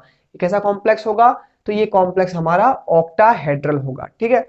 अब ध्यान देने वाली बात यहां पर ये है कि ऑक्टाहेड्रल कॉम्प्लेक्स की बात करेंगे, जरा ध्यान दीजिए, इसमें मैग्नीज जो है हमारे पास, मैग्नीज 2+ का जो इलेक्ट्रॉनिक कॉन्फ़िगरेशन है, दोनों की ही बात कर रहे हैं, वो हो जाता है 3d5 4s0 हो जाता है, यानी 4s2 था 3d5 था मैग्नीज, 2 इलेक्ट्रॉन s ने लूज कर दिए, तो d में यहां पर कितने इलेक्ट्रॉन हो गए हैं, 5 इलेक्ट्रॉन हो गए हैं। तो यानी कि दोनों के ही केस में d में 5 अनपेयर्ड इलेक्ट्रॉन थे, दोनों के ही केस में d में 5 अनपेयर्ड इलेक्ट्रॉन थे। बट यहां पर जब क्रिस्टल फील्ड थ्योरी जब हम लोग लगाएंगे तो देखेंगे जब ऑर्बिटल स्प्लिटिंग होता है तो वहां पर जो है ना, ये हमारे पास इसमें 5 इलेक्ट्रॉन तो रह जाते हैं अनपेयर्ड, बट इसमें 5 इलेक्ट्रॉन अनपेयर्ड नहीं होते हैं, ठीक है। आइए इस चीज को हम लोग एक्सप्लेन करते हैं क्रिस्टल फील्ड थ्योरी से कि ऐसा कैसे पॉसिबल हो सकता है। अब जैसा कि आपको पता है यहां पर कि हमारे पास जो d ऑर्बिटल है, देखिए यहां पर हम दोनों की बात कर रहे हैं, क्रिस्टल फील्ड थ्योरी की बात करेंगे हम लोग, d ऑर्बिटल है उसमें 2 पार्ट्स में हम इसको डिवाइड करते हैं, ठीक है ना। ये dxy है, dyz है, dxz है, ये तीनों को हम लोग कंबाइनली T2G बोलेंगे। ये है dx² - y², और ये क्या है dz², इसको हम लोग EG बोलते हैं। ये हमारा एक्सियल ऑर्बिटल है और ये हमारा नॉन एक्सियल ऑर्बिटल है। अब दोनों में खासियत क्या होती है कि जब क्या करते हैं ऑक्टाहेड्रल कॉम्प्लेक्स बनता है तो ऑक्टाहेड्रल के सभी लिगेंड्स एक्सियली जो है ओवरलैप करने आते हैं, तो ये एक्सियल जो ऑर्बिटल है यानी कि EG जो है उस पे रिपल्सन ज्यादा महसूस होता है, तो ये ज्यादा एनर्जी का हो जाता है, इसकी एनर्जी बढ़ जाती है, जबकि यहां पर इसकी एनर्जी घट जाएगी। अभी सबकी एनर्जी सेम है, बट जब क्रिस्टल फील्ड स्प्लिटिंग होगा तो यहां पर इस दोनों की एनर्जी बढ़ जाएगी, एनर्जी स्केल पर ये चल जाएगा ऊपर में और ये एनर्जी स्केल पर नीचे में चला आएगा। एक प्यारे बच्चों, मैं आपको इस सवाल का मेन रहस्य बतला दूं कि ये साइनाइड लिगेंड जो है वो हमारा स्ट्रॉन्ग फील्ड लिगेंड है। आपको बार बार हम कहते हैं कि जितने भी कार्बन और नाइट्रोजन डोनर वाले लिगेंड होते हैं वो स्ट्रॉन्ग फील्ड के होते हैं। और यहाँ पर अगर हम बात करेंगे H2O की, इसमें ऑक्सीजन यहाँ पर डोनर, यहाँ पर एटम है, तो ये वीक फील्ड लिगेंड है। और सबसे बड़ी बात यहाँ पर ये कि ये आपको बतला क्यों रहे हैं, क्योंकि क्रिस्टल स्प्लिटिंग में जो यहाँ पर T2G और EG के बीच का जो गैप होता है, जिसको आप डेल्टा O या डेल्टा T से इंडिकेट करते हो, यानी जो एनर्जी का गैप होता है दोनों के बीच का, स्ट्रॉन्ग फील्ड लिगेंड केस में ये गैप ज्यादा होता है, जबकि वीक फील्ड लिगेंड केस में ये गैप क्या होता है, कम होता है। और यही चीज जो है वो बतलाएगा यहाँ पर कि इसमें इलेक्ट्रॉन इतना क्यों है, इसमें इलेक्ट्रॉन इतना क्यों। जरा देखिए इस चीज को, इसमें हमारे पास 5 इलेक्ट्रॉन है। अब जब यहां पर ये एनर्जी का ग्राफ है, ठीक है ना, सपोज हम ये इस कंपाउंड की बात कर रहे हैं, जब यहां पर कंपाउंड जो है हमारा क्रिस्टल फिल स्प्लिटिंग होगा तो जाहिर सी बात है यहां पर कि हमारा T2G जाएगा नीचे में रहेगा, T2G हमारा नीचे में रहेगा, और EG कहां जाएगा, ऊपर जाएगा। T2G हमारा नीचे में रहेगा इस तरह से, और EG कहां जाएगा, ऊपर में जाएगा, ठीक है। और ये टोटल जो बीच का गैप है उसको हम लोग डेल्टा O बोलेंगे, यानी ऑक्टाहेड्रल वॉइड के लिए यहाँ, सॉरी ऑक्टाहेड्रल कॉम्प्लेक्स के लिए यहाँ पर बात हो रही है T2G और EG के बीच की एनर्जी गैप को, तो डेल्टा O से इंडिकेट किया है। और ध्यान देने वाली बात आपने तो ये पढ़ी ही होगी कि हमेशा जो है इस एनर्जी बैरियर यानी बीच का जो पॉइंट होता है, इससे जो है ऊपर यानी कि EG की अगर बात करेंगे तो EG जो है वो 2/5 EG जो है वो 3/5 ऑफ टोटल एनर्जी लेता है, और ये का कितना पर आता है, तो 2/5 ऑफ टोटल एनर्जी पर होता है, ठीक है ना। यानी जहां पर 3 डब्बे आपको दिख रहे हैं वो 2/5 पर रहेंगे, और जहां पर 2 डब्बे दिख रहे हैं वो 3/5 यूनिट पर रहेंगे। ध्यान दीजिए यहाँ पे टोटल एनर्जी में 5 सेक्शन किया हुआ है, 3 सेक्शन 2 वाला लेता है और 2 सेक्शन 3 वाला लेता है, ठीक है ना, चाहे वो टेट्राहेड्रल हो चाहे वो ऑक्टाहेड्रल हो। अब ध्यान दीजिए यहां पर है क्या कि हमारे पास जो ये लिगेंड है H2O, ये H2O जो है ना is a weak field ligand, ये हमारा वीक फील्ड लिगेंड होता है। So delta O is very small. जो वीक फील्ड लिगेंड होगा तो ये दोनों के बीच की दूरी क्या होगी, बहुत ही कम होगी। डेल्टा O का जो वैल्यू होगा बहुत ही कम होगा, यानी कि इनके बीच का एनर्जी गैप कम होता है। और एनर्जी गैप कम होने के कारण से क्या होता है, जब ये 5 इलेक्ट्रॉन इसमें फिलअप करने जाएंगे अकॉर्डिंग टू हुंस रूल, जैसे कि एटॉमिक एनर्जी में हम लोग करते थे, तो यहाँ पहला इलेक्ट्रॉन यहाँ गया, दूसरा इलेक्ट्रॉन यहाँ, तीसरा इलेक्ट्रॉन यहाँ, और चूंकि यहाँ पर एनर्जी गैप कम रहता है इसलिए इसमें पेयरिंग होने के बजाय अगला इलेक्ट्रॉन हायर एनर्जी वाले में जाकर के यहाँ पर चल जाता है। तो यहाँ पर इलेक्ट्रॉन पेयर अप नहीं होता है ना, electron are not paired up, ठीक है ना।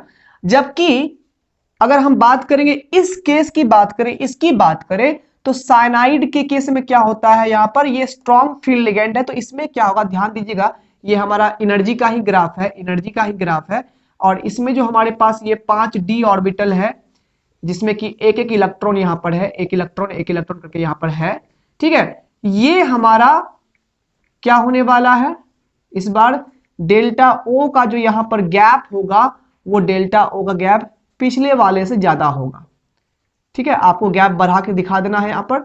अब यहां पर ये डेल्टा O, ये भी हमारा डेल्टा O ही है, सेम केस में ये भी हमारा एनर्जी बैरियर होगा, तो ये 3/5 डेल्टा O होगा, ये 2/5 डेल्टा होगा। लेकिन डेल्टा O का जो अमाउंट होगा यहाँ पर, जो इनके बीच की डिस्टेंस होगी वो इस डेल्टा O से बहुत ज्यादा होगी, क्योंकि यहाँ पर Cn- क्या है, ये स्ट्रॉन्ग फील्ड लिगेंड है। Since Cn- is a strong field ligand, आप जरा सोचिए यहां पर, जब strong field ligand delta O क्या होगा, is very large and electron can't jump into, electrons can not jump into, किसमें जंप नहीं कर पाएगा, तो EG लेवल में इलेक्ट्रॉन जंप नहीं कर पाता। होता क्या है, ये पांचों इलेक्ट्रॉन जब भरने के लिए आता है तो 3 तो यहां पर भर गया, बट यहां पर क्या होता है कि जो चौथा और पांचवा इलेक्ट्रॉन है वो इतने ऊपर एनर्जी पर नहीं जा पाता, क्योंकि ये गैप बहुत बड़ा गैप है। इसीलिए क्या होता है, यहां पर ये 2 इलेक्ट्रॉन यहीं पर पेयर अप कर लेता है। अब आपको स्पष्ट दिख रहा होगा कि इस केस में यहां पर 5 अनपेयर्ड इलेक्ट्रॉन है, 5 इलेक्ट्रॉन अनपेयर्ड है, जबकि इस केस में यहाँ पर सिंगल इलेक्ट्रॉन, एक ही इलेक्ट्रॉन ऐसा है जो अनपेयर्ड है। और यही हमको समझाना था कि इसमें क्यों इसमें एक अनपेयर्ड इलेक्ट्रॉन, इसमें 5 होते हैं और क्यों इसमें एक होता है। और मेरे ख्याल से हमने आपको समझा दिया क्रिस्टल फील्ड थ्योरी का यूज करके। तो मेन कारण क्या था इसका? मेन कारण बस यही था कि जो स्ट्रॉन्ग फील्ड लिगेंड होगा उसमें डेल्टा ओ वाला गैप रहे या फिर डेल्टा टी वाला गैप रहे, वो गैप बड़ा होता है। और जब बड़े गैप होते हैं ना तो इलेक्ट्रॉन चाहता है कि वो नीचे ही पेयर हो जाए, और नीचे में इलेक्ट्रॉन पेयर होना चाहता है, यानी कि उतनी एनर्जी इलेक्ट्रॉन में नहीं होती कि उतना बड़ा गैप चढ़ करके वो ऊपर चल जाए, ऊपर वाले को फिलअप कर दे, है ना। लेकिन अगर मान लीजिए वही इसमें ज्यादा इलेक्ट्रॉन होता तो मजबूरन यहाँ के बाद वहां भरना ही पड़ता। लेकिन बात करेंगे यहाँ पर इलेक्ट्रॉन पहले चाहेगा कि नीचे वाले को भर दे अच्छे तरीके से, फिर ऊपर में जाए, ठीक है ना। तो लेकिन क्या होता है, यही क्या होता है कि अगर एनर्जी गैप कम होती है तो वहां पर ना इलेक्ट्रॉन नीचे में भरने के साथ साथ जो है ना, जब इलेक्ट्रॉन हाफ फील्ड नीचे में हो जाता है, चूंकि गैप कम है, तो ये इलेक्ट्रॉन जो है ना तुरंत ही ऊपर वाले खाली ऑर्बिटल में अपने आप को भरना स्टार्ट करता है। तो मतलब ये हो गया यहाँ पर कि जब एनर्जी गैप कम होती है तो इलेक्ट्रॉन, जो एनर्जी गैप जब ज्यादा होती है तो इलेक्ट्रॉन नीचे वाले में पेयर अप करके रह जाता है, जबकि एनर्जी गैप अगर कम होती है तो इलेक्ट्रॉन नीचे में भरने के बाद तुरंत ऊपर वाले में शिफ्ट हो जाता है इलेक्ट्रॉन। तो ये खासियत है क्रिस्टल फील्ड थ्योरी की। वैसे अगर यहाँ भी एनर्जी डाल दिया जाए, एक्स्ट्रा एनर्जी डाल दिया जाए, मतलब कि अगर हम लाइट एक्सपोज कर दे, इसमें लाइट डाल दे एनर्जी, तो इलेक्ट्रॉन को इतनी एनर्जी मिल जाएगी कि ये यहां तक पहुंच सकता है, तो तुरंत इलेक्ट्रॉन इसको छोड़ करके यहाँ पे चल जाएगा। लेकिन हम बात यहाँ पर नॉर्मल कंडीशन कर रहे थे, तो नॉर्मली हमने ये दिखा दिया, आपको साबित कर दिया क्रिस्टल फील्ड थ्योरी का यूज करके कि इस कंपाउंड में जिसमें H2O लिगेंड है उसमें 5 अनपेयर्ड इलेक्ट्रॉन है, और जिसमें Cn- लिगेंड है उसमें मात्र 1 अनपेयर्ड इलेक्ट्रॉन है। तो बताओ एक चीज और आप लोग बता के जाओ कि मैग्नेटिक मोमेंट किसका ज्यादा होगा, किसका कम होगा। पढ़े हो तो कमेंट में जरूर बताओगे इस चीज को। कमेंट में आपको बोलना है कि मैग्नेटिक मोमेंट पहले वाले कंपाउंड का ज्यादा होगा, आयन का ज्यादा होगा, या फिर दूसरे वाले आयन का ज्यादा होगा। ये कमेंट में बताना ही है, आपको बता के जाना, ठीक है।